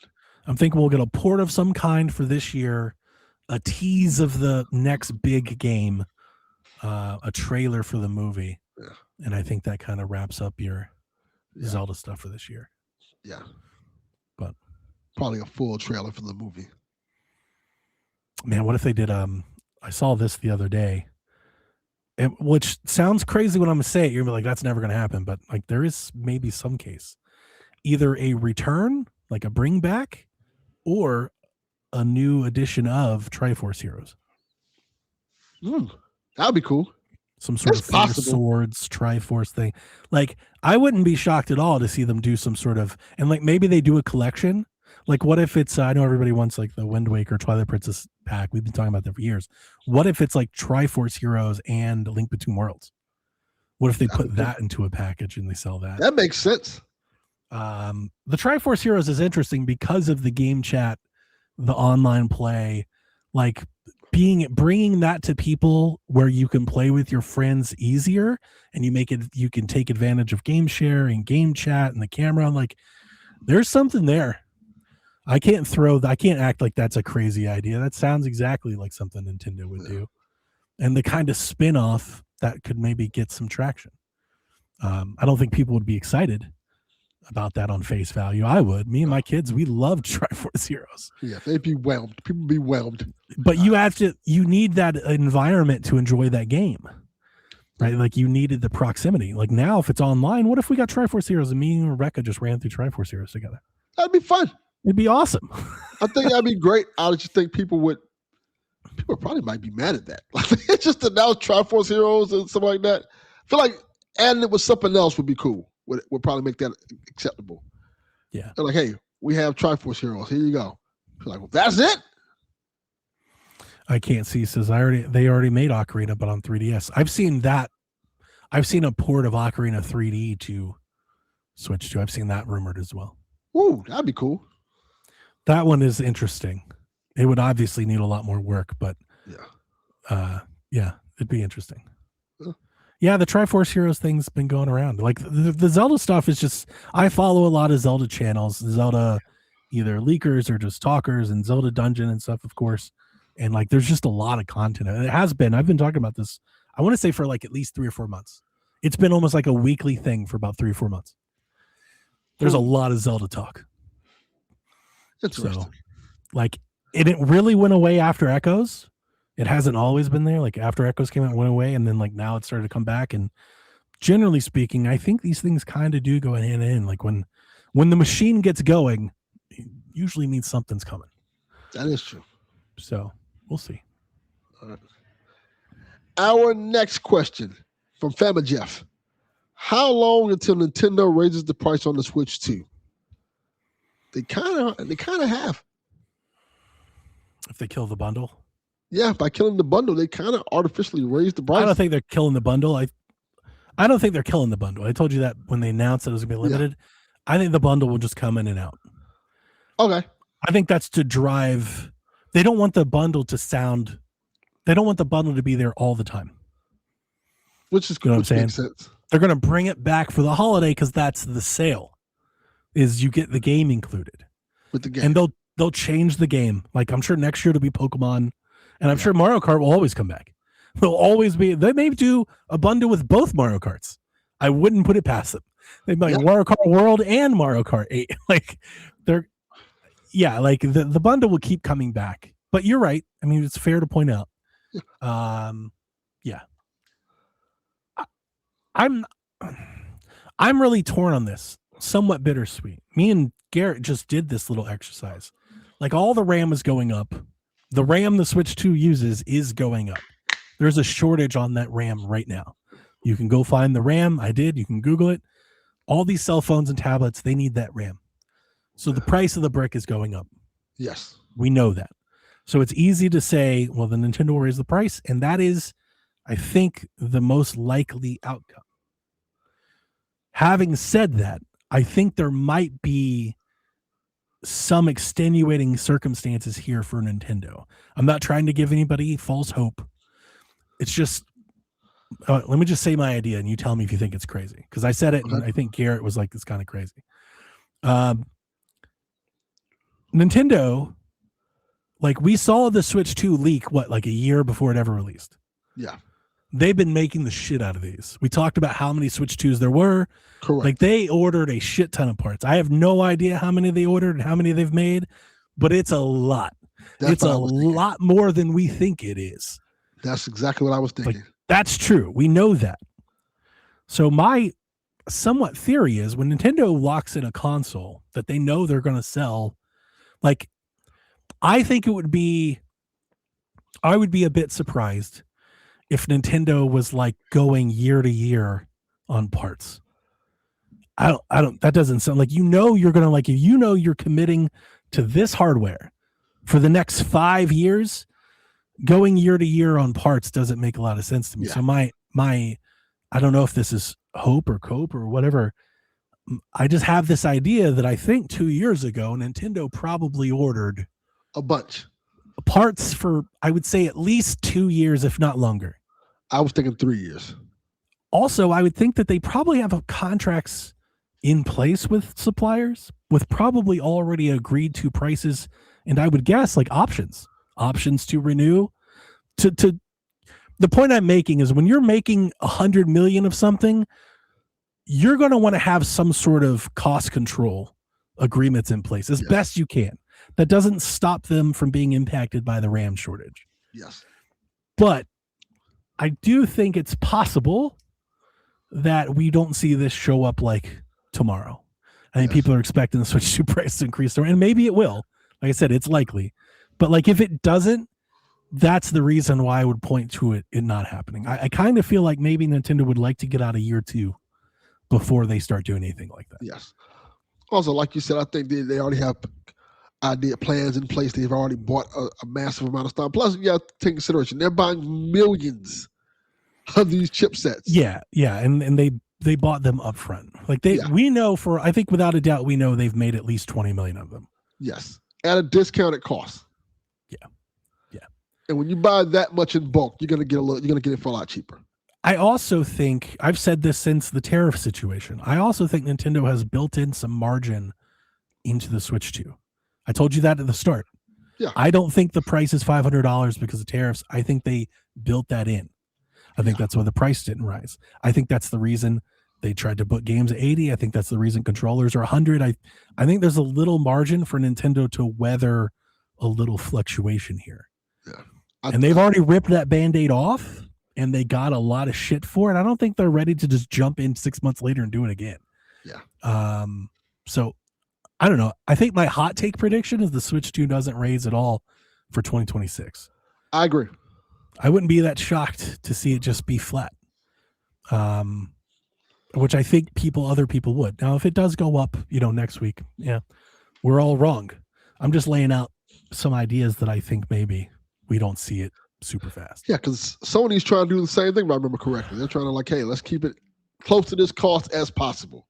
I just don't think Nintendo they don't want their messaging and their price fluctuating. Like, this might be hope, but I would think Nintendo would deal with that by trying to make like software that they could sell overhead on. Yeah. Like maybe that's the case for making Rhythm Heaven $60. Is we need to make some money off of this because we're losing some over there. Like I could see some of that. Like maybe they raise Nintendo Switch Online price. Like I would look for them to find ways to make it up versus just increase the console. But I don't know. Maybe I'm just up. So I'm just being an optimist. Game prices is up. So they found ways to kind of help with that. I just don't think Nintendo as a company wants the price of their product to change year to year. Yeah. You Amiibo prices are double than what it was, Those things must have not sold at all because during the holiday, those prices cratered. You could buy those brand new $40 Amiibo for like $8 at GameStop. All those Street Fighter Amiibo and the Donkey Kong, like they all cratered. They look better, but like $40, that's a little. I don't think anybody was buying them. I sure as hell I'm not. I was like, I'm not buying. That's crazy. Yeah, $40, bit much. I'll get my Amiibo coins on Etsy. Thank you very much. $6. Let me see what Temu creators create. Just call it a day. I'm shocked that I've always said this. Still to this day, shocked Nintendo hasn't done more with a cheaper, like an Amiibo alternative. Like I think you should make it a part of the Switch app. Like a lot of phones have NFC. I think it'd be cool if you could like register an Amiibo to your phone and use your phone to scan. That would make a lot more sense. That sounds like a really Nintendo thing to do, or like cards, chips. I think cards could be really good. They could do like Nintendo trading cards. Yeah. I've said it much. My $1 million idea is why hasn't Pokemon made Pokemon like a set of Pokemon Amiibo? Yeah. Like every card is an Amiibo and like you make a game with it. Imagine if you had your Switch and you could like scan a card and have the card in the game. That would be fantastic. You know what I'm saying? Like this shit makes too much sense. That would sell bukus. It would sell like crazy. But yeah, they're not interested. Why don't they do that? That would drive a panic. Yeah. that might cause real problems. Yeah. All right. Our next question from Captain Awesome. After the reveal of the new Joy-Cons, do you think this is for customizing your Switch 2? I mean, it looks cool to me, but special edition of Xenoblade or something I wish would have alternate colors in general. We're going to get special edition systems. Don't worry. Yeah, we are. That's going to happen. Your Fire Emblem shout is, he said Xenoblade. My bad. I was going to say Fire Emblem might be the first one. They've done Fire Emblem themes before. We have a Pokemon one. I think Pokemon will have a special system. If Fire Emblem doesn't get one, I expect Pokemon will. But I hope whatever the Zelda thing, if there is a Zelda thing, I'm hoping that's one. I think that's an easy sell. That's how you get people that have already bought a Switch 2 to buy another one. It's just release a Zelda version. Just paint it gold, put damn Triforce on it, and now you're gonna get a bunch of people buy it again. That's the easy way to do that. It's like, here you go. Yeah, we're gonna get theme systems, but yeah, these colors, this might be it for Nintendo. Remember Switch 1, they had their color sets and that was kind of it. Like they did theme systems, but you had to buy a whole system. They didn't really do themed Joy-Con sets. Right? I'm trying to remember. I don't think so. Yeah, not really. There was like Fortnite system, Smash system, Splatoon system, Animal Crossing system, Zelda system, but not like, one-off Amiibo sets. The Amiibo sets were basic colors. Yeah, they just had basic colors. So I expect that maybe Nintendo will probably stick to that, and they'll do custom Joy-Con, but to get them, you're gonna have to buy a whole new system. Yep. That's the game. Nope. That's the game, man. Yeah. They've been doing this to us for years, and it's worked. So why? It works. Stop? I will be there. 10 out of 10 will buy a Zelda system if it looks good, of course. Yeah. I'm partial to green and like over gold. So like, I'm sorry, in reverse. I'm partial to gold over green. Okay. But depends gold on whatever. Switch console. Depends on whatever. Oh, I'll buy a gold Switch in a heartbeat. I'll be the first in line if they put a gold Triforce Switch together. Yeah, give me that. Just do like the Switch Lite, but Switch 2. Yeah, I'll do that. I'll buy another one.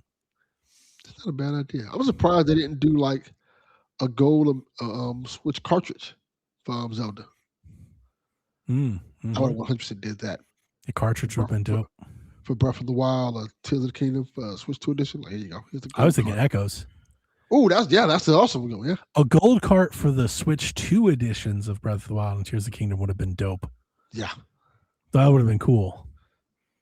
Yeah. A master collection of some kind would be nice. Yeah. Probably like special edition of it. With all the What if they DLC. put Master Collection or the collections into NSO? Ooh, That'd be really cool. that would be. That's nice. And like that'd be funny because there'd be games we already have, but it would be cool to see the package in the subscription. I'd still want it. That would be cool, yeah. Yeah, that would just be a cool thing to do. Yeah. Like it. All right. Our next question from Kyle the Pug. Fuck you, Kyle the Pug. Thank you. Very early predictions. But what are your predictions for the actual date of February's supposed Nintendo Direct? And what will be the first announcement of said Direct? It's a good question. Putting us on the spot. Let's see. Let me look at February. Are you sure it's February? I think it's February, but I'm not sure. It's usually February, early March. Okay. Let's look ahead. What does Switch 2's 2026 look like?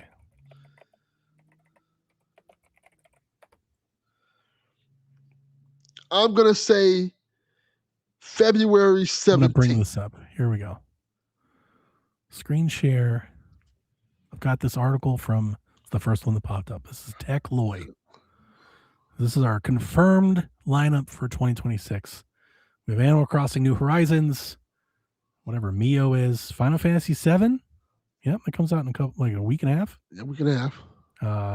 Dragon Quest VII Reimagined, Mario Tennis Fever, Yakuza Kiwami and Dark Ties, and Resident Evil Requiem, February 27th. That's your February lineup. I don't know what Star Sand Island is. That's a great February. Holy shit. Is. You know what? Like, that's a banger each week. Like one after the 1 week after the other. February's killing it. You know what? I'm going to change my date to February 12th. You think they was going to direct the day that tennis comes out? Yep. Okay. And now some DLC for it, and it's out now. March, we get Pacopia and Monster Hunter Stories 3. First Light was delayed to May. Tamagotchi Life, Yoshi Mysterious Book, Super Mario Bros. Wonder is getting a Switch 2 upgrade. And then we're waiting on Fire Emblem, The Dusk Plugs, Orbitals, Indiana Jones, Lego Batman. That's what we've got so far. I have no idea how long ago this was written. It might be out of date. Okay. All right. So I like what you're thinking. I think you're on the right track. I would go, I think the 12th is like that's an inflection point. The Direct has got to come before or after the 12th. There's a case to be made for both. The case before is that you could showcase tennis again. Okay. You get people, that too. And then the case for after is you get tennis out, and then you start showing off the next batch of games. So I think the question really is this Direct early February or March? There's a lot to talk about. Let me ask you a question, Delvin. Okay. How you answer will be which way I go.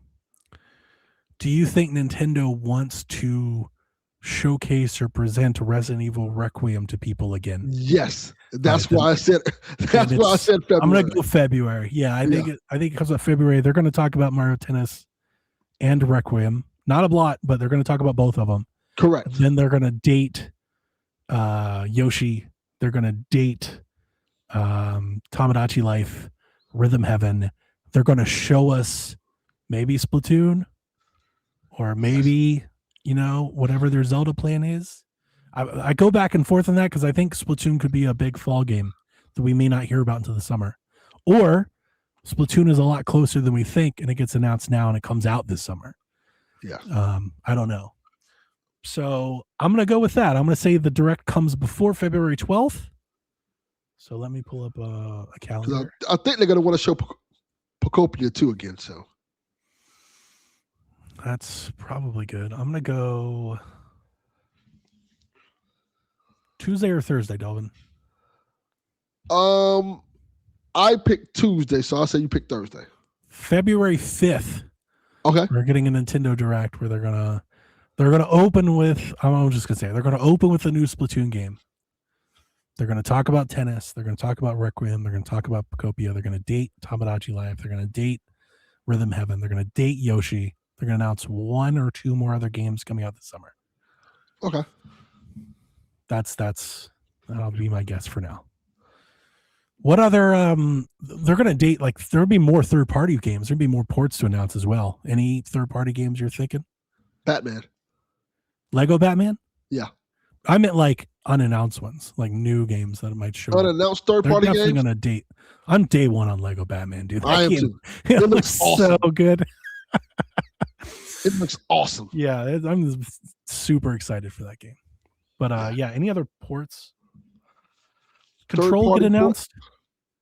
Do we have a physical, like Control is still cloud only, right? Correct. So I'll go with Control. I think all of like the games that I think run well, that like should be ported, like the games that scale well is what I'm trying to say. Yeah. I think Dead Island 2 will come to Switch 2. I think Blueprints will come to Switch 2. Yeah, definitely. I think Control will come to Switch 2 in a native version. What else?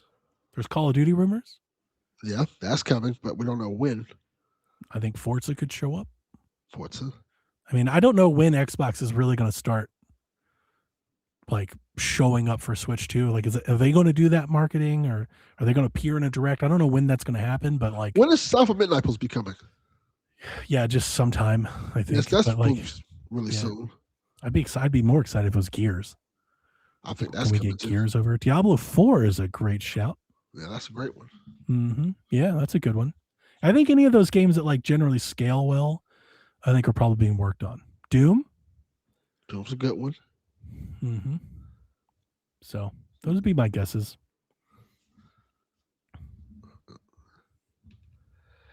Our next question from Sleepy Gamer.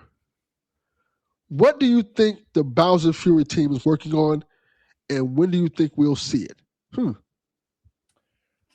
I don't know, because to my knowledge, the Bowser's Fury team is Nintendo EPD, and there's a lot of teams that make that up, and they fluctuate, and it's very. I've given up trying to keep track of them, of Nintendo Studios for many years now, because they all just kind of cross-pollinate. It all just kind of happens in a building. Yeah. Like it's not like a studio. It's not like a Naughty Dog.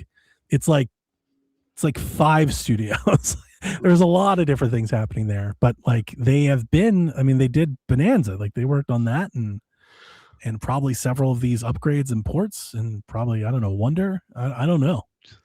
If you're asking Brendan, like maybe there's a 3D Mario game, I know that's out there. It's possible for sure, but based on how polished and big Donkey Kong is, like I'm not counting on it. I'm not one of those people that I'm not thinking we're getting a 3D Mario announcement this year. That's not in my head. Happy to be surprised and wrong, but I'm not. There's a lot of people I think that are thinking that's a given. I don't. I think it's way more likely we get like Luigi's Mansion or something this year than a 3D Mario game. I agree. I think it's more like, I think we're not going to get a 3D Mario game for a while. I can see it maybe next year. Yeah. But maybe late next year, probably. It just feels really soon. But I mean, that's the cool thing about EPD is if you look them up, they have multiple projects come out every year, and that's where the hope for 3D Mario is coming from. People are hoping that that's there. It could be there.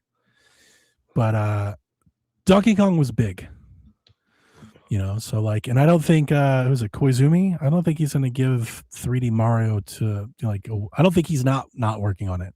He's being involved, and based on how involved he was with Bonanza, I'm not betting on it. Yeah. Oh man, Donk says Red Dead Redemption 2. Oh yeah, I forgot about that one. That's a good one. GTA 5 would be dope. Ooh, I know it's laughable with 6 and everything, but like, I still think it would be like, it's still a worthwhile announcement. Yeah. GTA 5 on Switch 2. Yeah. We do numbers. Yeah. Like I'll buy it. People like, I'll buy it again. I'd definitely buy it. For the 5th time? Sure. Yeah, especially I mean, at this point, I'm not planning on getting GTA 6. So like, that would be my GTA 5. Handheld GTA 5. And I ain't got to like go through all this shit and play on like my Steam Deck. GTA 5 runs pretty good on these portables. Like it should run pretty well on Switch 2. Steam Deck be like, you got to sign into the Rockstar store. You got to do all this. Like, oh, fuck this. Absolutely not. No. Just get to Switch 2. Oh, we should have mentioned, I always forget the live service games. I'm going to keep saying it. Marvel Rivals, Arc Raiders. Yeah. Yeah. Yeah. Like we're waiting. I feel like the Switch 2 is prime for like one of these games to show up first and like make some noise. Probably Arc Raiders. Marvel Rivals would do great on Switch 2. I kept saying Destiny. I don't know if they want to port that, if they think it's worth it. Helldivers. Helldivers would be good. You know, like I could see one of those and like people getting behind it and getting a little traction. Get that little Switch boost, you know, like Switch gave that to Fortnite and it gave that to Apex. Remember Apex at Switch? Like everybody was playing Apex. Going crazy with that one. Yeah. Like the Switch kind of can make old games great again. Yeah. You know, it can just kind of I think Final Fantasy VII is about to get a pretty buzzy embargo. Yeah. Because this port looks, people are going to start talking about it again. So yeah, I think games like that could show up. Yeah. But what the Bowser's Fury team? I don't know. Yeah. Are they doing Donkey Kong content? Like maybe they're doing Donkey Kong content for Mario Kart World. I don't know. That'd be cool. Like, are we going to get Bonanza DLC or expansions? I don't know. All right. Our next question from F2P Joe. Oh my God. Say something nice about Canada. Oh, I love Sean Capri. I was going to say that same thing. I love the band. Okay. And the Crash Test Dummies. And, love Haley. Haley lives Billy there. Talent. Oh yeah, Haley. I forget she's Canadian. Yeah. Is John 32 Canadian? I love all of our Canadian brethren. What about John 32? I used to love Tim Hortons. Okay. It's like one of the few jobs my mother had when I was a kid. She worked at Tim Hortons for like a month. Yeah. And during that month, I got free donuts. That sounds like a good job then. It was pretty cool. Now, I told my wife this. My wife, you should have seen the way my wife like stares at me in disbelief sometimes. When we went to Ohio a few years ago, when I took the whole family, I went and showed her my old apartment complex. And then I showed her my walk to the Tim Hortons, which is still there. I was like, yeah, I used to walk to Tim Hortons when I go home from school. My mom would give me a free donut. And then I would walk back. Now that walk was, I would leave my apartment complex. I would walk all the way to the end of the complex. I would cut under the fence to the Meijer, which is like a Walmart. Okay. I would walk across the Meijer parking lot to a 6-lane highway with a median in the middle. I would walk across the 6-lane highway, get the donut, and walk all the way back home. And she was alarmed. She's like in 3rd grade. I'm like, every day. She's like, what? Yeah. I used to do something similar. I think a lot of kids did. That's the thing, is I don't think any of these things are abnormal or crazy. Yeah. I knew a lot of kids that did the same thing. Yeah. You know, I wasn't alone. There's a lot of us that did that. Yeah. But I grew up and found a Tim Hortons in Georgia, and that is the worst coffee I may have ever had in my life. I was like, oh, this is awful. I'm glad they make donuts because this coffee is terrible. Boy, it's something about getting a nasty coffee that don't make you want to drink coffee. Like, oh, yeah, I can't stand like I'm a coffee snob. I am too. Like that drip coffee, that fast food coffee. It's awful. Gross, awful. Man. It's like sour. I hate that. Yeah, I can't drink that garbage. Stuff's horrible. Bland says John 32 is Canadian, and G-Man says Canada has colorful money. Okay. Color money. We used to have colorful money. We did too. Called food stamps. Yeah, that is also true. Mm-hmm. Canada still has a democracy, so there's that. For now. For now. For now. Give it time. Yeah. Maybe our 55th state. I said from sea to shining seas. All the seas. Yeah. This is gonna be a bad joke. You'll be like, hell, I'm moving to Sean's getting away from this. Well, nope. Well, Can't do that anymore. Driving to the 55th They state. call it Northern America.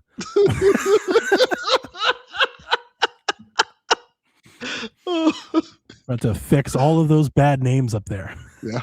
That's the first thing we should do. That's the thing I agree with. All right, now let's fix this now since we're here. The hell is much more music? Yeah, stop calling this the 5 and dime store. Oh, man. All right. Our final question from Tom. And Tom asks, was there anything you wish Nintendo had done differently in 2025? That's a good question. And then he says, do you like being inside more during winter months, or do you tend to go stir crazy? If the latter, do you find ways to spend time outside? Tom, I like to stay inside completely, period. Like, I don't want to go outside at all. Winter, summer, fall, spring. Yeah, I think I'd be interested to know where Tom lives because we live in the South. Yeah. So I tend to not want to go outside in the summer more than the winter. The winter, it's like it feels great outside right now. The summer is like run and hide. Yeah. When it's 95 degrees. Oh, it would kill millions if we lost air conditioning. Yeah. Like you could just it's way too damn hot here. I both. I like staying inside. I'm somewhat of a hermit. Like I like my basement and stuff, but I like going out. I've been going out a lot over our break. I've talked about on PSVG. I've gotten back into the swing of my disc golf. I need to get a little cardio, get some steps in, like to get a little active, but also just, I talked a lot this year about like I feel like a shifting perspective. When I took Jack out to play disc golf, he was like, how are we going to keep score? I was like, who cares, man? Just try to throw an awesome shot.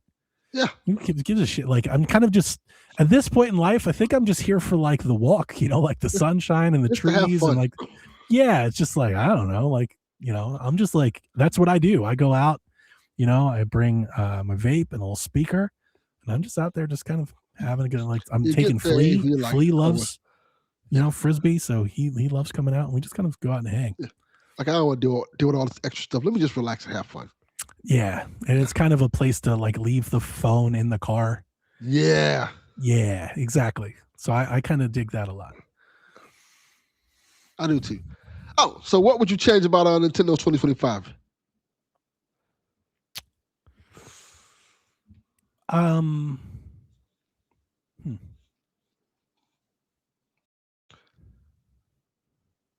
I generally, I think it was a really great year. I have like nitpicks, but I don't know if I'd actually change them. Everything's like small, like, I guess the announcement of the price, I would probably make a little better. Like that aspect of it. How would you have made it better? See, that's the thing. I don't either way. They're gonna get mad either way. I'm trying to figure out. See, I can't even figure out how would you soften that blow. Yeah, because I know like, people like Sean. Sean brought it up. We were watching it. I think we're live together. We podcasted after, and Sean was like, "Did they not announce the price in the direct because they thought it was bad?" Now, here's the thing. I was a really bad person to answer because I don't think 500 was a bad price.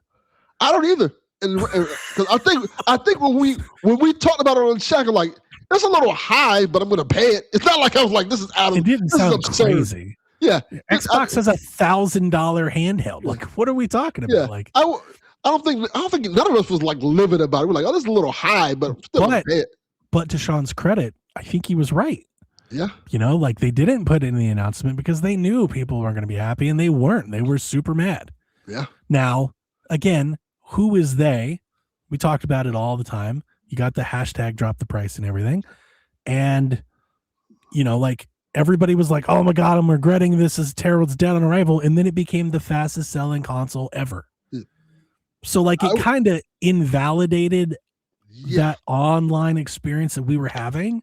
That was like gaslighting in its truest form. Like we were led to believe online was real. It wasn't real at all.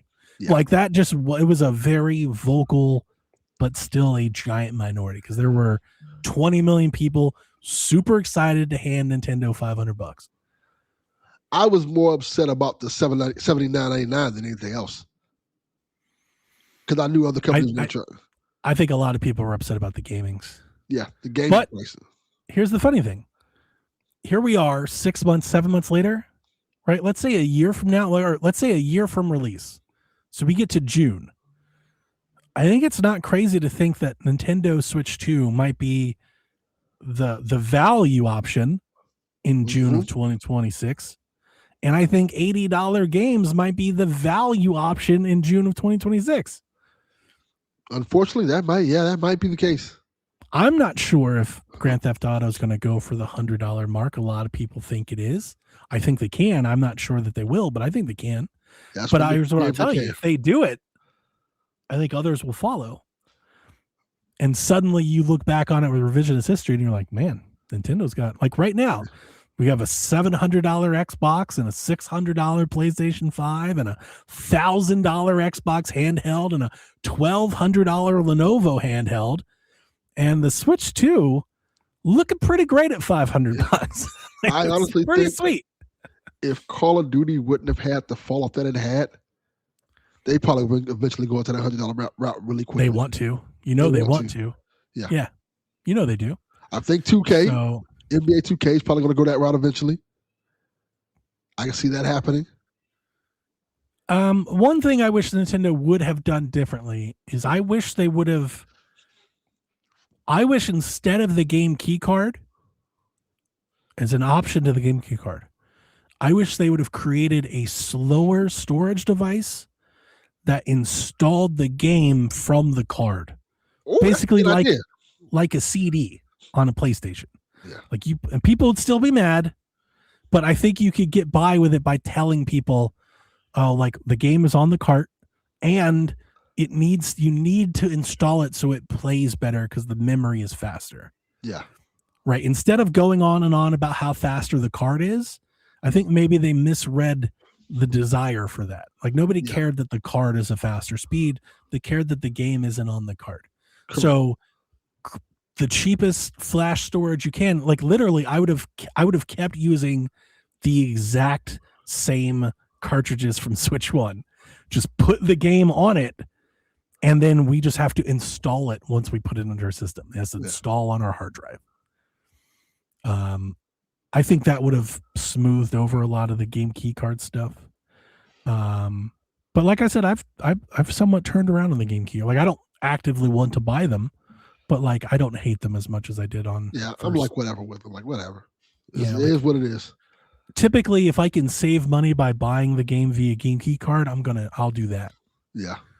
Like if I'm buying it day one, I may go digital over the game key card. But if there's a game I'm interested, I've got a great example. I'm playing NBA Bounce. Ooh, that one price went down on that real quick too. I got it for Christmas.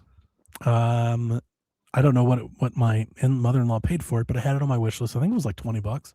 Yeah. So I got it for Christmas and I played it, and it reminds me a lot of NBA Playgrounds, like a lot. It feels a lot like NBA Playgrounds. It is just like the Mario games. It's like a glorified exhibition. Like you've got exhibition and then you've got like season, you've got tournament, but it's all just more exhibition. It's all the same thing. But the game's not half bad for cheap or for free. Like I didn't pay for it. So like if you're interested in having a lightweight sports game that has NBA iconography, if you care about the courts and the team names, you don't have the players, but you can customize your little me's and avatars. Okay. It's not bad. It's not awful. It's mid, but it's not bad. Okay. I'm glad I have it. Like I think I'll play it. It's an alternative to installing 90 gigabytes of NBA 2K. Okay. Like sometimes I don't want to do that.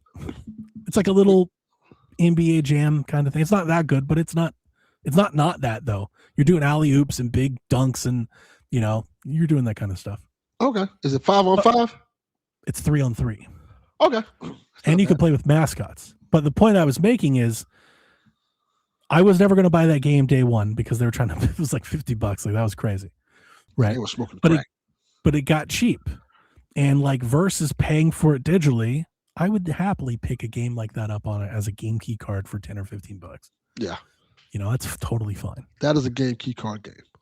Yeah, so I've kind of just given up the vitriol with the game key card. I think that could have done Nintendo a lot of good. Outside of that, I don't really like. I've got nitpicks, but they're nothing. Nothing major. I don't like the I don't like the Pro controller. That's a good one for you. I think it's too small. Too small for me, anyways. It's fine. Like I use it, but I don't like using it. Like I don't really enjoy it. Like it's not bad. I'm happy to use it, but like I don't love to use it. Yeah. 10 out of 10 would look at replacing if a better option came around. I'd be like, yeah, I could use And it's a little overpriced. Like I might get rid of mine. I was thinking about offering it to someone in the Discord, or because I think the 8BitDo one that they just came out with, or the new one, I think they got it to where it can open, like it can unlock the switch, it can turn the switch on. And that's a bigger controller. So I may try to get rid of mine for one of those. I may try to pull that swap out somewhere. Okay.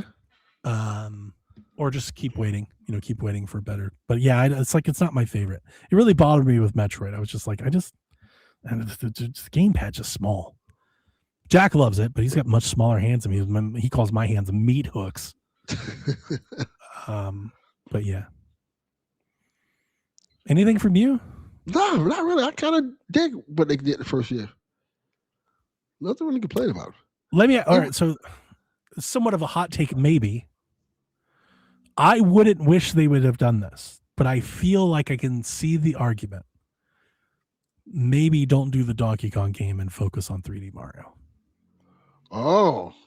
It definitely would have sold better, right? It would have reached more. Like, it's just a much more marketable. Like, I'm so happy and have like real respect that they put all of this time and everything into Donkey Kong. Because to me, it's like we're building Donkey Kong to be a character again. Like, yes, Donkey Kong can do things.